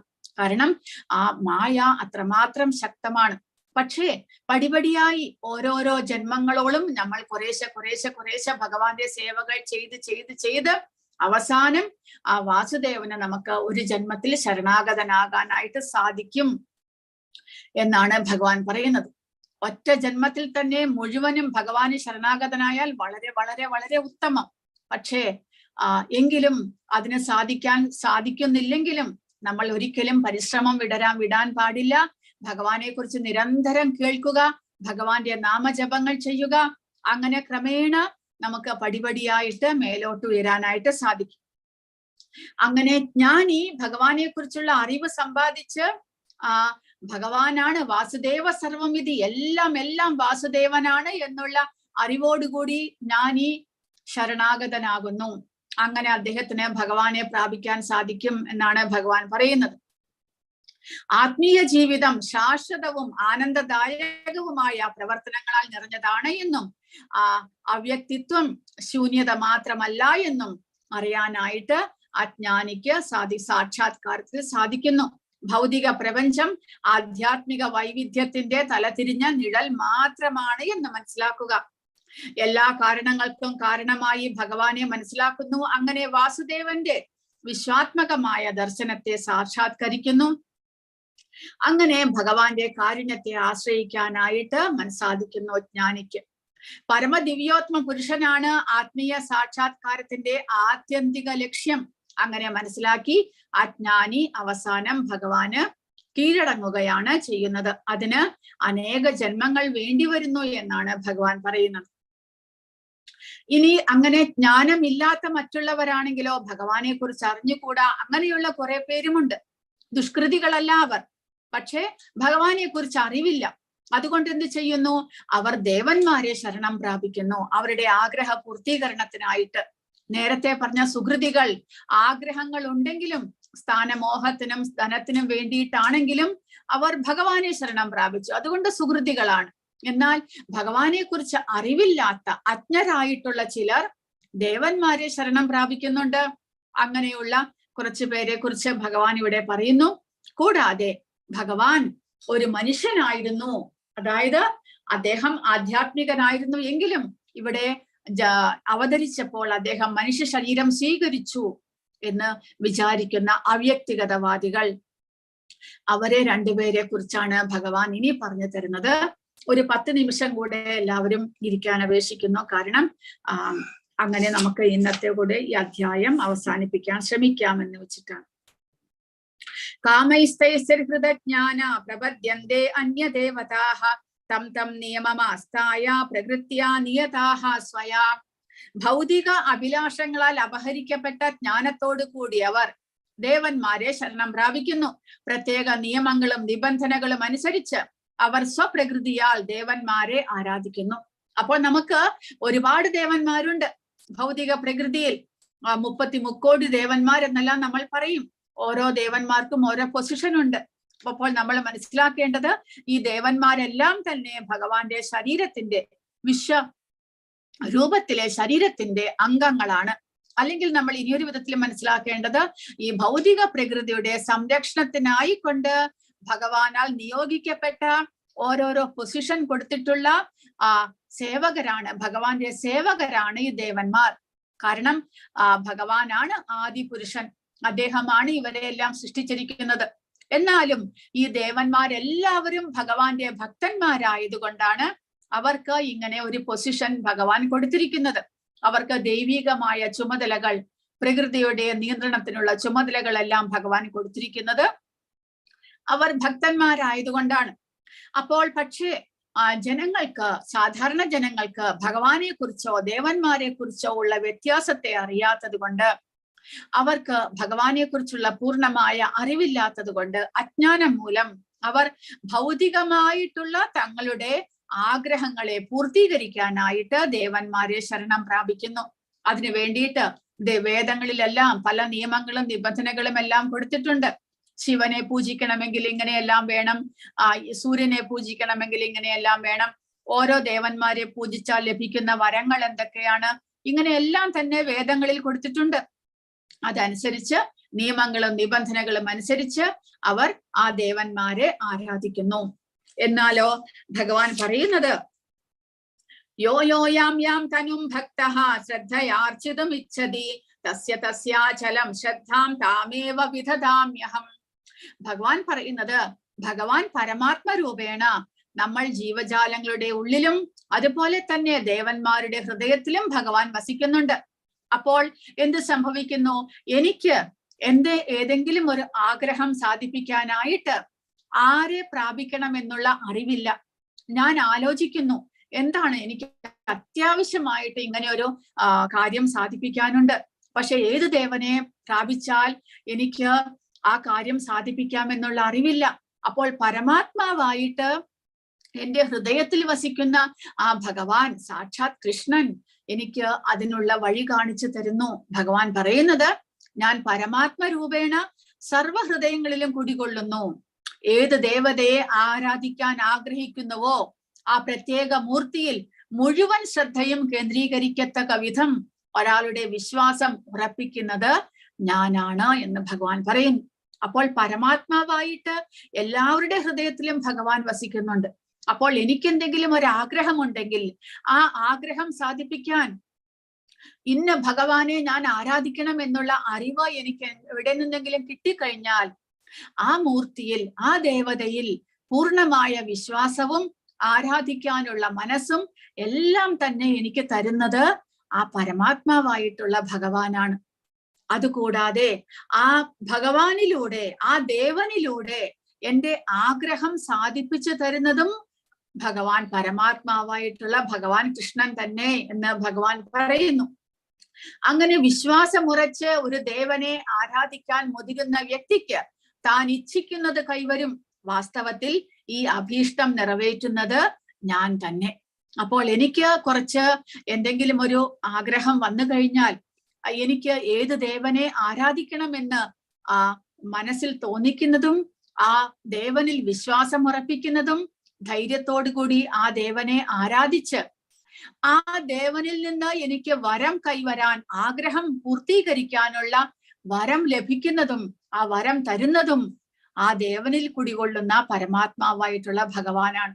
അപ്പോൾ നമ്മളിലും ആ പരമാത്മാവായിട്ട് ഭഗവാൻ കൃഷ്ണനുണ്ട്, ആ ദേവന്മാരുടെ ഹൃദയത്തിലും ഭഗവാൻ കൃഷ്ണനുണ്ട്. അപ്പോൾ ഒരു ജീവാത്മാവിന്റെ ആഗ്രഹത്തെ മറ്റ് ദേവതകൾ മുഖേന ഭഗവാൻ സാധിപ്പിച്ചു തരുന്നു എന്നാണ് ഭഗവാൻ പറയുന്നത്. പക്ഷേ അങ്ങനെയൊക്കെ ആണെങ്കിലും ഭഗവാൻ പറയുന്നത്, സതയാ ശ്രദ്ധയാ യുക്തസ്തസ്യാരാധനമീഹതേ ലഭതേ ച തതഃ കാമാൻ മയൈവ വിഹിതാൻ ഹിതാൻ. വാസ്തവത്തിൽ ഈ അഭീഷ്ടം നിറവേറ്റുന്നത് ഞാൻ തന്നെ എന്ന് ഭഗവാൻ പറയുന്നു. അപ്പോൾ പക്ഷേ ഭഗവാൻ പറയുന്നത്, അന്തവത്ത് ഫലം തേഷാം തദ്ഭവത്യൽപമേധസാം ദേവാൻ ദേവയജോ യാന്തി മദ്ഭക്തായാന്തി മാമപി. ഭഗവാൻ പറയുന്നത് അങ്ങനെ ദേവന്മാരെ ആരാധിക്കുന്നവർ അല്പമേധസ്സുകളാണ്, അല്പബുദ്ധികളാണ് എന്ന്. അവരുടെ ബുദ്ധി വികസിച്ചിട്ടില്ല. കാരണം എന്തായിരിക്കും? മൂഢന്മാരാണ് ദേവന്മാരെ ആരാധിക്കുന്നത്. അവർക്ക് കിട്ടുന്ന ഫലമാകട്ടെ തുച്ഛവും ക്ഷണികവും അത്രേ. ദേവന്മാരെ പൂജിക്കുന്നവർ ആ ദേവന്മാരുടെ ലോകത്തിലെത്തും. എന്റെ ഭക്തന്മാരാകട്ടെ എന്റെ ധാമത്തിൽ എത്തിച്ചേരുന്നു. അപ്പോൾ ഭഗവാൻ പറയുന്നത് അല്പബുദ്ധികളായിട്ടുള്ളവരാണ് ദേവന്മാരെ ആരാധിക്കുന്നത്. എന്തുകൊണ്ടാണ് ഭഗവാൻ അങ്ങനെ പറയുന്നത്? കാരണം കൃഷ്ണനാണ് എല്ലാറ്റിന്റെയും ഉറവിടം. അപ്പോൾ ദേവന്മാരുടെയും ഉറവിടം ഭഗവാൻ തന്നെ. ഭഗവാന്റെ സേവകന്മാരാണ് ദേവന്മാർ, ഭഗവാന്റെ ആഗ്രഹം അനുസരിച്ച് പ്രവർത്തിക്കുന്നവർ. രണ്ടാമത്തെ കാര്യം, ദേവന്മാർക്ക് ഭഗവാന്റെ അനുമതിയില്ലാതെ ഒന്നും തന്നെ ചെയ്യാനുള്ള അധികാരമില്ല. ഭഗവാൻ പരമാത്മാവായിട്ട് അവരുടെ ഹൃദയത്തിൽ ഇരുന്നു കൊണ്ട് ദേവന്മാരെയും കൂടെ നിയന്ത്രിക്കുന്നു.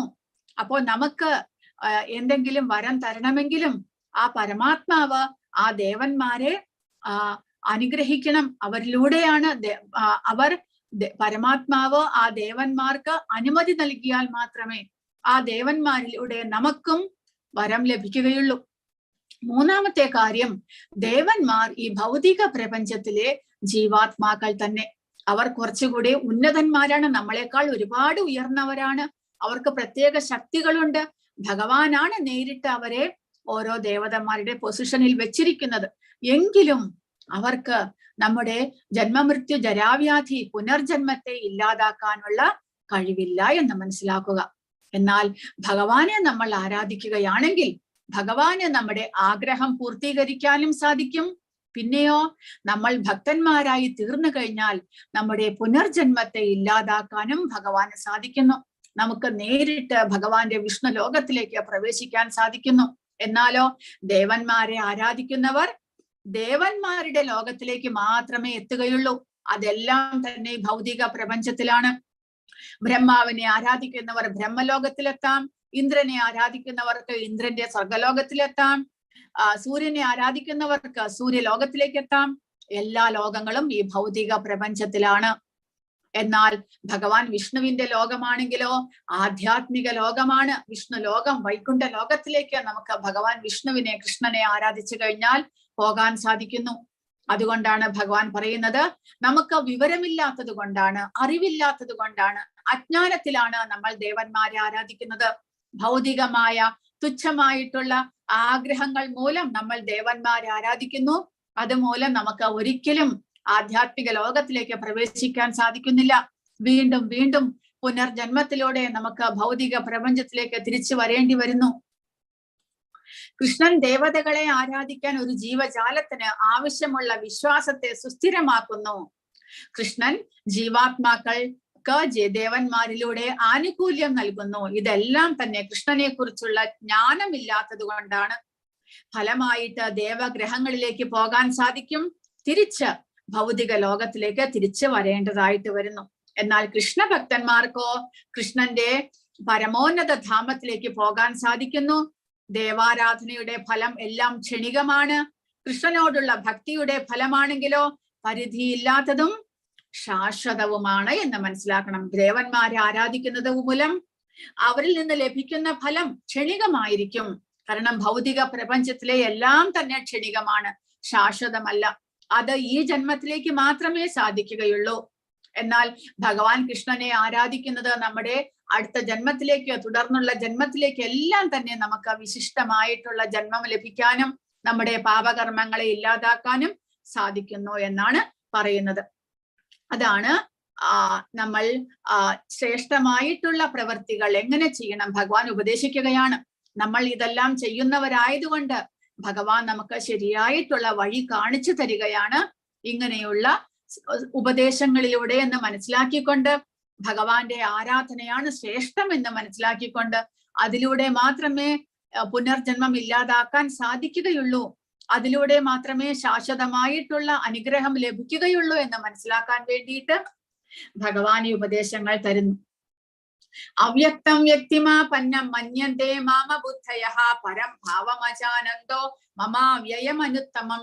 ഇനി ചിലർ അവ്യക്തിഗതവാദികൾ, ഭഗവാന്റെ ശാശ്വതമായ രൂപത്തെ അറിയാത്തവർ എന്താണ് വിചാരിക്കുന്നത്? പരമദിവ്യോത്തമ പുരുഷനായ ഞാൻ ഒരിക്കൽ അവ്യക്തിഗതനായിരുന്നു എന്നും പിന്നീടാണ് വ്യക്തിയായത് എന്നും എന്നെ മനസ്സിലാക്കാത്ത മന്ദബുദ്ധികൾ കരുതുന്നു. അക്ഷയവും അത്യുന്നതവുമായ എന്റെ ഉത്കൃഷ്ട സ്വഭാവത്തെ പറ്റി അല്പജ്ഞാനികൾക്ക് അറിഞ്ഞുകൂടാ. ചിലർ വിചാരിക്കുന്നത് ഭഗവാന് പണ്ട് രൂപമൊന്നും ഉണ്ടായിരുന്നില്ല, എന്നാൽ ഭഗവാൻ കൃഷ്ണനായിട്ട് ഈ ഭൂമണ്ഡലത്തിൽ വന്നപ്പോൾ അദ്ദേഹം ഒരു വ്യക്തിഗത രൂപത്തെ സ്വീകരിച്ചു എന്നാണ് ചിലർ വിചാരിക്കുന്നത്. അവർക്ക് ഭഗവാന്റെ ശാശ്വതമായിട്ടുള്ള ആത്യന്തികമായിട്ടുള്ള സച്ചിദാനന്ദമായിട്ടുള്ള രൂപത്തെക്കുറിച്ച് ഒരറിവുമില്ല. അദ്ദേഹത്തിന് സ്വന്തം ധാമമുണ്ട്, സ്വന്തം രൂപമുണ്ട്, അചിന്ത്യമായിട്ടുള്ള ഗുണങ്ങളുണ്ട്, അനന്തമായിട്ടുള്ള അദ്ദേഹത്തിന്റെ ഐശ്വര്യങ്ങൾ, ഇതൊന്നും തന്നെ അറിയാത്തവർ അല്പബുദ്ധികളാണ് അങ്ങനെ ചിന്തിക്കുന്നത് എന്ന് ഭഗവാൻ പറയുന്നു. അപ്പോൾ 4 വിധത്തിലുള്ള ദുഷ്കൃതികൾ ഭഗവാനെ ആരാധിക്കുന്നില്ല. 5ാമത്തേത് ദേവന്മാരെ ആരാധിക്കുന്ന അല്പബുദ്ധികൾ എന്ന് ഭഗവാൻ പറഞ്ഞു. 6ാമത്തേത് ഇങ്ങനെ ഭഗവാൻ അവ്യക്തിഗതനായിരുന്നു എന്ന് ചിന്തിക്കുന്ന അവ്യക്തിഗതവാദികൾ. അങ്ങനെ 6 വിധത്തിലുള്ള കൂട്ടർ ഭഗവാനെ ആരാധിക്കാത്തവരാണ്.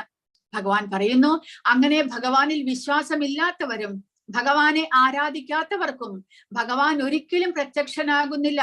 അവർക്ക് ഭഗവാനെ മനസ്സിലാക്കാനേ സാധ്യമല്ല എന്ന്. നാഹം പ്രകാശഃ സർവസ്യ യോഗമായ സമാവൃതഃ മൂഢോയം നാഭിജാനാതി ലോകോ മാമജമവ്യയം. ബുദ്ധിയില്ലാത്തവർക്കും മൂഢന്മാർക്കും ഞാൻ ഒരിക്കലും പ്രത്യക്ഷനാകില്ല. യോഗമായ എന്ന അന്തരംഗ ശക്തി അവരിൽ നിന്ന് എന്നെ മറച്ചു വെക്കുന്നു. തന്മൂലം അജനും അവ്യയനുമാണ് ഞാൻ എന്ന് അവർ അറിയുന്നില്ല. അപ്പോൾ ഭഗവാൻ കൃഷ്ണൻ ദ്വാപരയുഗത്തിൽ അവതരിച്ചപ്പോൾ എല്ലാവർക്കും ഭഗവാനെ മനസ്സിലാക്കാൻ സാധിച്ചിരുന്നില്ല. ജരാസന്ധൻ, ശിശുപാലൻ, ദന്തവക്ത്രൻ, എത്രയോ പേർ, ദുര്യോധനാദികൾ, ഇവരെല്ലാം തന്നെ ഭഗവാനെ എതിർക്കുന്നു, ഭഗവാനോട് യുദ്ധം ചെയ്യുന്നു, ഭഗവാനെ പല വിധത്തിലും പുച്ഛിക്കുന്നു, ദേഷ്യപ്പെടുന്നു, ഭഗവാനെ അപമാനിക്കുന്നു, എന്തെല്ലാം ചെയ്തുകൊണ്ടിരുന്നു.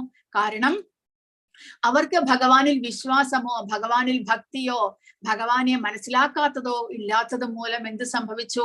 ഭഗവാൻ ഇവിടെ പറഞ്ഞതുപോലെ ഭഗവാന്റെ അന്തരംഗ ശക്തി ഭഗവാന്റെ യഥാർത്ഥ സ്വരൂപത്തെ, ഭഗവാനാണ് എന്നുള്ള അറിവിനെ അവരിൽ നിന്ന് മറച്ചു വെക്കുന്നു.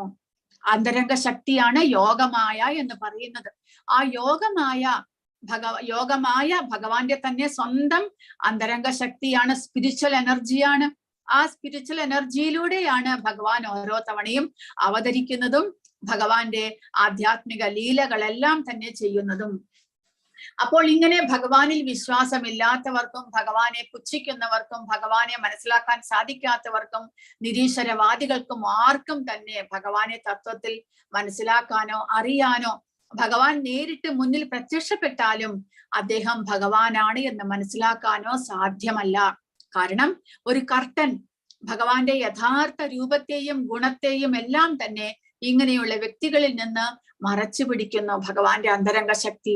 എന്നാൽ ദ്വാപരയുഗത്തിൽ വിതുരന്, പിന്നെ ഭീഷ്മ പിതാമഹന്, പിന്നെ വ്യാസദേവന്, പഞ്ചപാണ്ഡവർക്ക്, കുന്തി ദേവിക്ക്, ഇവർക്കെല്ലാവർക്കും തന്നെ ഭഗവാൻ കൃഷ്ണൻ ഭഗവാനാണ് എന്നുള്ള അറിവുണ്ടായിരുന്നു. കാരണം അവരെല്ലാവരും ഭഗവാന്റെ ഭക്തന്മാരായിരുന്നു.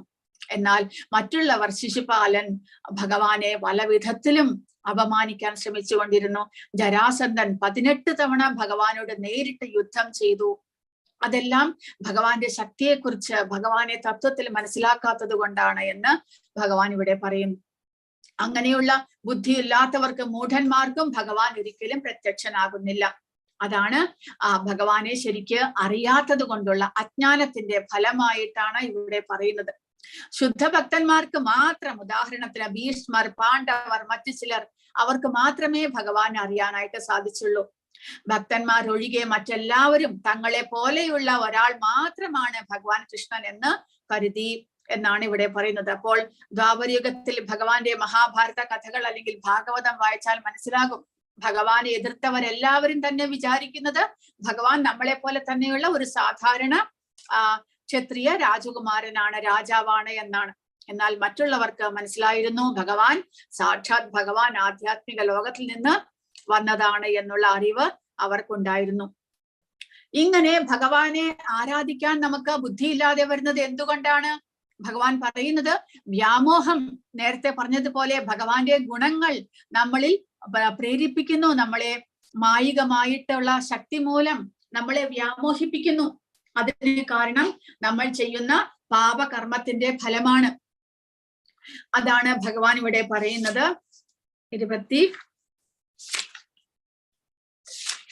26ാമത്തെ ശ്ലോകം.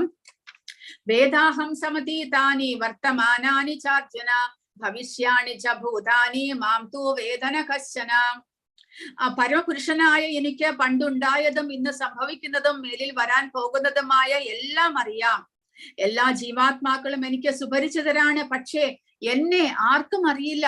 അപ്പോൾ ഭഗവാൻ പറയുന്നു, ഇവരെല്ലാവരും തന്നെ വ്യാമോഹം പൂണ്ട് എന്നെ നിരാകരിക്കുന്നു. എന്നാൽ സാക്ഷാത് ഭഗവാൻ ഞാൻ തന്നെയാണ് എന്ന് ഭഗവാൻ പറയുന്നു. കാരണം എനിക്ക് ഭൂതം, ഭാവി, വർത്തമാനം എല്ലാം അറിയാം. അതും ആരുടെ? എല്ലാ ജീവജാലങ്ങളുടെയും. കാരണം പരമാത്മാവായിട്ട് ഭഗവാൻ എല്ലാ ജീവജാലങ്ങളിലും കുടികൊള്ളുന്നത് കൊണ്ട് ആ ഓരോ ജീവന്റെയും ഭൂതം, ഭാവി, വർത്തമാനം എല്ലാം തന്നെ ഭഗവാൻ അറിയാം. അതുകൊണ്ട് ബാക്കിയുള്ളവർ എന്നെ മനസ്സിലാക്കിയില്ലെങ്കിലും എനിക്ക് എല്ലാവരെ കുറിച്ചുമുള്ള എല്ലാ അറിവുമുണ്ട് എന്നാണ് ഭഗവാൻ പറയുന്നത്. എന്നാൽ എന്നെ മനസ്സിലാക്കാൻ ആർക്കും സാധിക്കുന്നില്ല.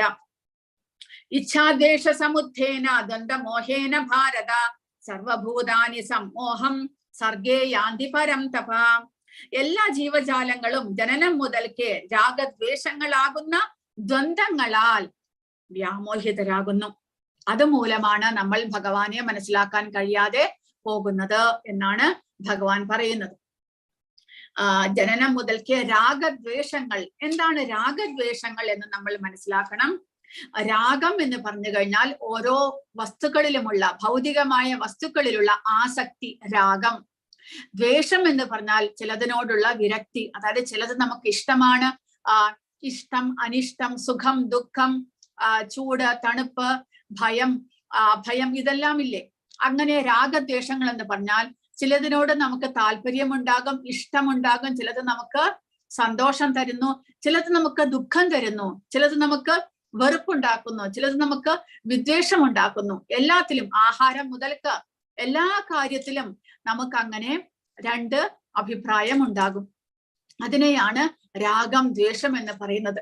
ഈ രാഗദ്വേഷങ്ങളാണ് നമ്മളെ ഇവിടെ ബന്ധനത്തിലാക്കുന്നത് എന്നാണ് ഭഗവാൻ പറയുന്നത്. അത് ഇവിടെ പ്രഭുപാദ വിശദമായിട്ട് പറയുന്നു. അജ്ഞാനത്താലും ദ്വന്ദ്ഭാവത്താലും മൂഢന്മാരായി തീർന്നവർ ഭൗതിക ശക്തികളുടെ സൃഷ്ടിയാണ് കൃഷ്ണൻ എന്ന് വിചാരിക്കുന്നു. വ്യാമോഹത്തിൽപ്പെട്ട ഈ കൂട്ടർ മാന അപമാനങ്ങൾ, സുഖ ദുഃഖങ്ങൾ, നന്മ തിന്മകൾ, സ്ത്രീ പുരുഷ ഭാവങ്ങൾ, ഇതിലെല്ലാം, ഇതാണ് ദ്വന്ദ്ങ്ങൾ എന്ന് പറയുന്നത്. ഇതിലെല്ലാം അകപ്പെട്ട് ഇതെന്റെ വീട്, ഇതെന്റെ ഭാര്യ, ഞാൻ ഈ വീട്ടിനുടമസ്ഥൻ, ഞാൻ ഈ ഭാര്യയുടെ ഭർത്താവ് എന്നിങ്ങനെ ചിന്തിച്ചുകൊണ്ട് നാൾ പോക്കുന്നു. അങ്ങനെ ദ്വന്ദ്ങ്ങൾ നമ്മളെ അടിമകളാക്കുന്നു. ചിലത് നമുക്ക് ഇഷ്ടമാകുന്നു, ചിലത് ഇഷ്ടമാകുന്നില്ല.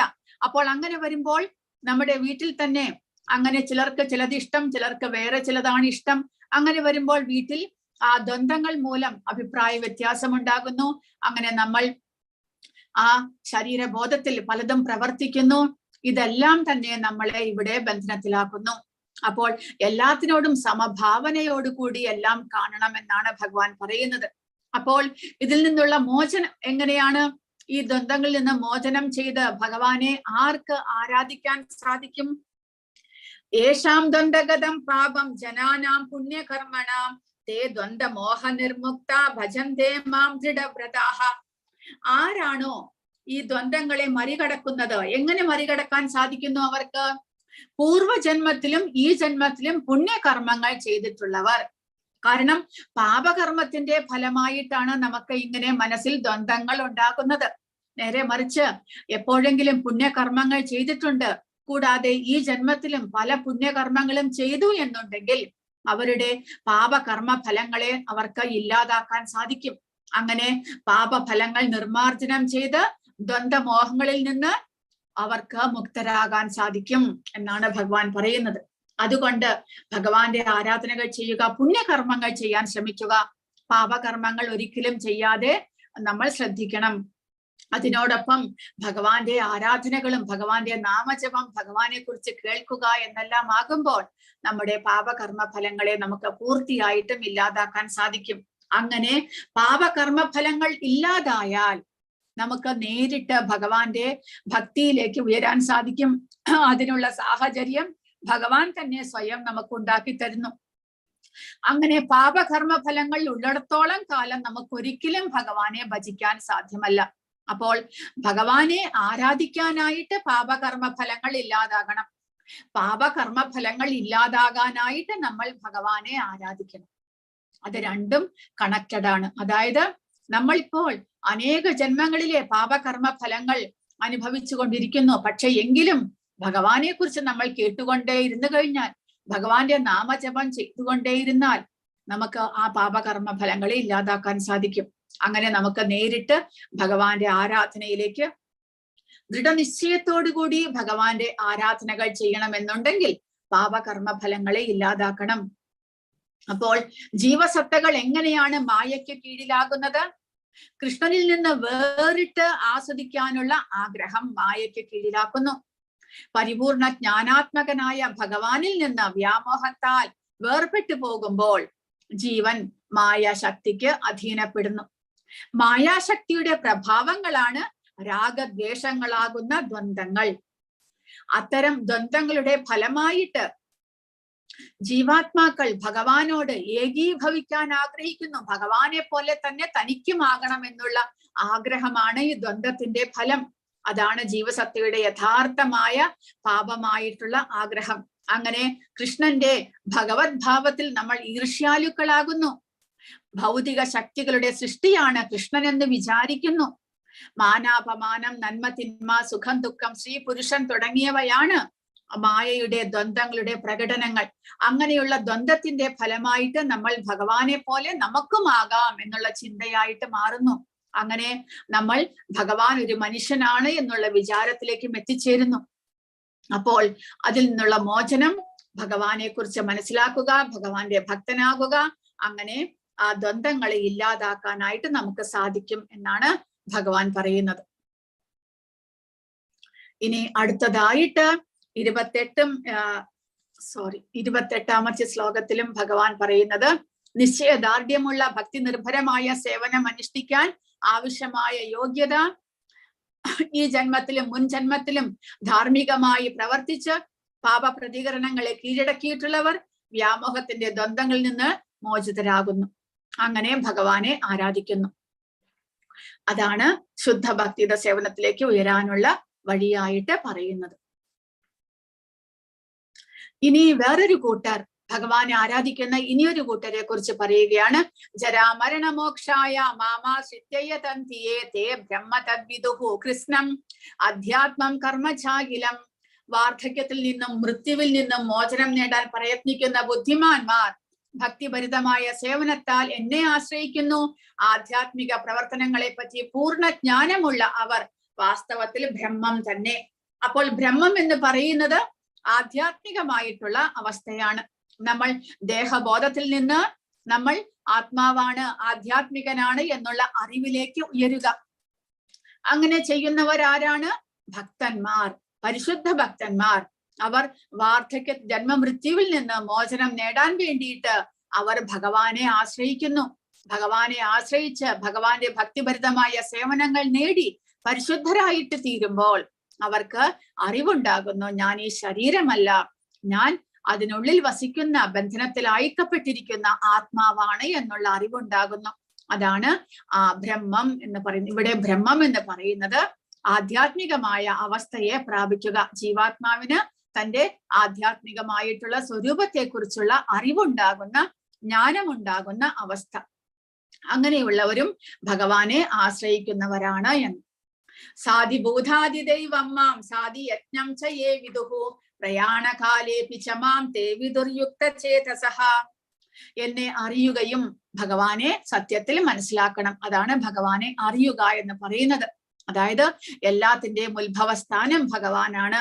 ഭഗവാനാണ് സൃഷ്ടി സംഹാരങ്ങൾക്ക് കാരണം എന്ന് മനസ്സിലാക്കുക.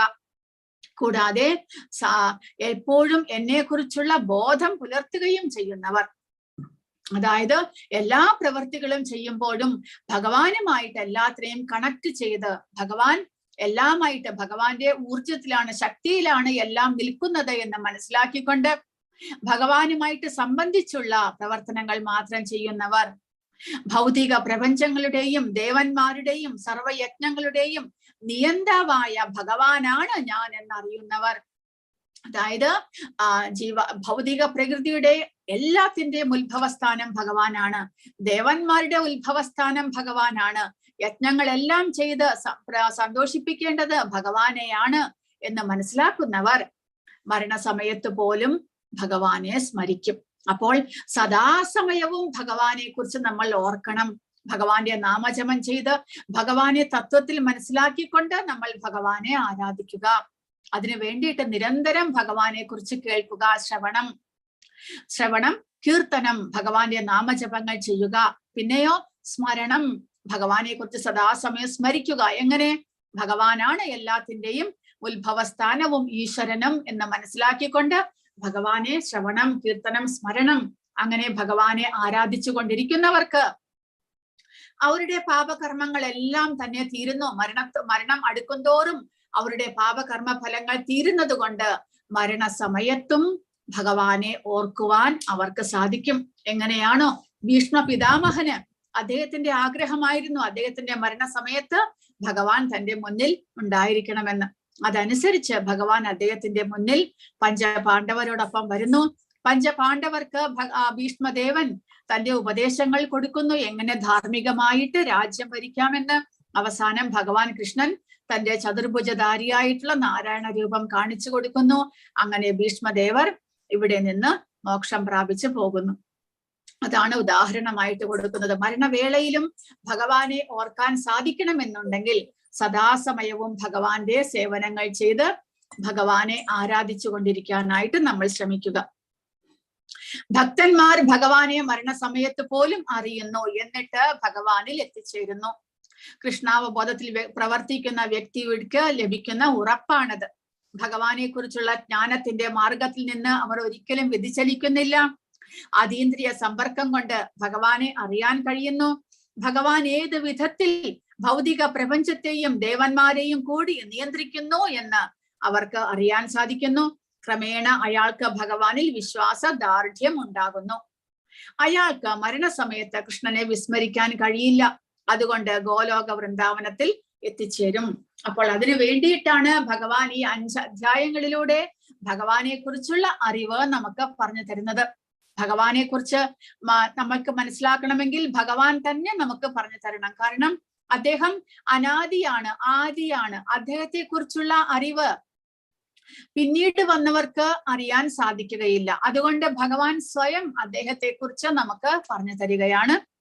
അത് മനസ്സിലാക്കി ഭഗവാനെ കുറിച്ച് പൂർണ്ണമായിട്ടുള്ള അറിവ് സമ്പാദിച്ച് ദൃഢമായ വിശ്വാസത്തോടുകൂടി ഭഗവാനെ ആരാധിക്കുന്നവർക്ക് മരണവേളയിലും ഭഗവാനെ സ്മരിക്കാൻ സാധിക്കും. അങ്ങനെ നമുക്ക് ആ പുനർജന്മത്തെ ഇല്ലാതാക്കാൻ, മരണത്തെ ഇല്ലാതാക്കി പിന്നീട് ഒരു ജനനത്തെ ഇല്ലാതാക്കി നമുക്ക് ഭഗവാന്റെ ധാമത്തിലേക്ക് പോകാൻ സാധിക്കും എന്നാണ് അടുത്ത അധ്യായത്തിൽ ഭഗവാൻ പറയുന്നത്.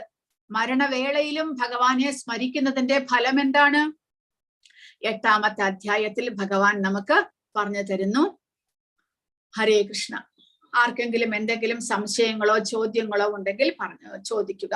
ഇവിടെ കൊടുത്തിരിക്കുന്നത് ചൈതന്യ മഹാപ്രഭു അദ്ദേഹത്തിന്റെ ഭക്തനായിരുന്ന നാമാചാര്യ ഹരിദാസ് ഠാക്കൂറിനെ അദ്ദേഹത്തിന്റെ മരണവേളയിൽ അദ്ദേഹത്തെ സ്വന്തം കൈകളാൽ ഉയർത്തിക്കൊണ്ട് അദ്ദേഹത്തിന്റെ സമാധിയിലേക്ക് കൊണ്ടുപോകുന്നതാണ്. ഹരിദാസ് ഠാക്കൂർ മുസ്ലിം ആയിരുന്നു എങ്കിലും സദാസമയവും ഹരേ കൃഷ്ണ മഹാമന്ത്രം ജപിച്ചുകൊണ്ട് ചൈതന്യ മഹാപ്രഭുവിന്റെ സേവനങ്ങൾ ചെയ്തുകൊണ്ടിരുന്ന ശുദ്ധ ഭക്തനായിരുന്നു. അതുകൊണ്ട് ചൈതന്യ മഹാപ്രഭു അദ്ദേഹത്തിന് നാമാചാര്യ, സദാസമയവും നാമം ജപിക്കുന്ന വ്യക്തി ആയതുകൊണ്ട് അദ്ദേഹത്തിന് നാമത്തിന്റെ ആചാര്യൻ എന്നുള്ള സ്ഥാനപ്പേരും കൂടെ കൊടുക്കുന്നു. അവസാന നിമിഷം ചൈതന്യ മഹാപ്രഭു അദ്ദേഹത്തിന് ദർശനം കൊടുക്കുകയും അദ്ദേഹത്തിന്റെ മരണവേളയിൽ അദ്ദേഹത്തെ കൈകളിൽ എടുത്തുകൊണ്ട് അദ്ദേഹത്തിനെ സമാധിയിലേക്ക് സ്വയം അദ്ദേഹത്തിനെ സമാധി ചെയ്യുകയും ചെയ്തു. അതാണ് മരണവേളയിലും ഭഗവാനെ സ്മരിക്കുവാൻ സാധിച്ചാൽ ഭഗവാന്റെ ധാമത്തിലേക്ക് നമുക്ക് എത്തിച്ചേരാനായിട്ട് സാധിക്കുന്നു.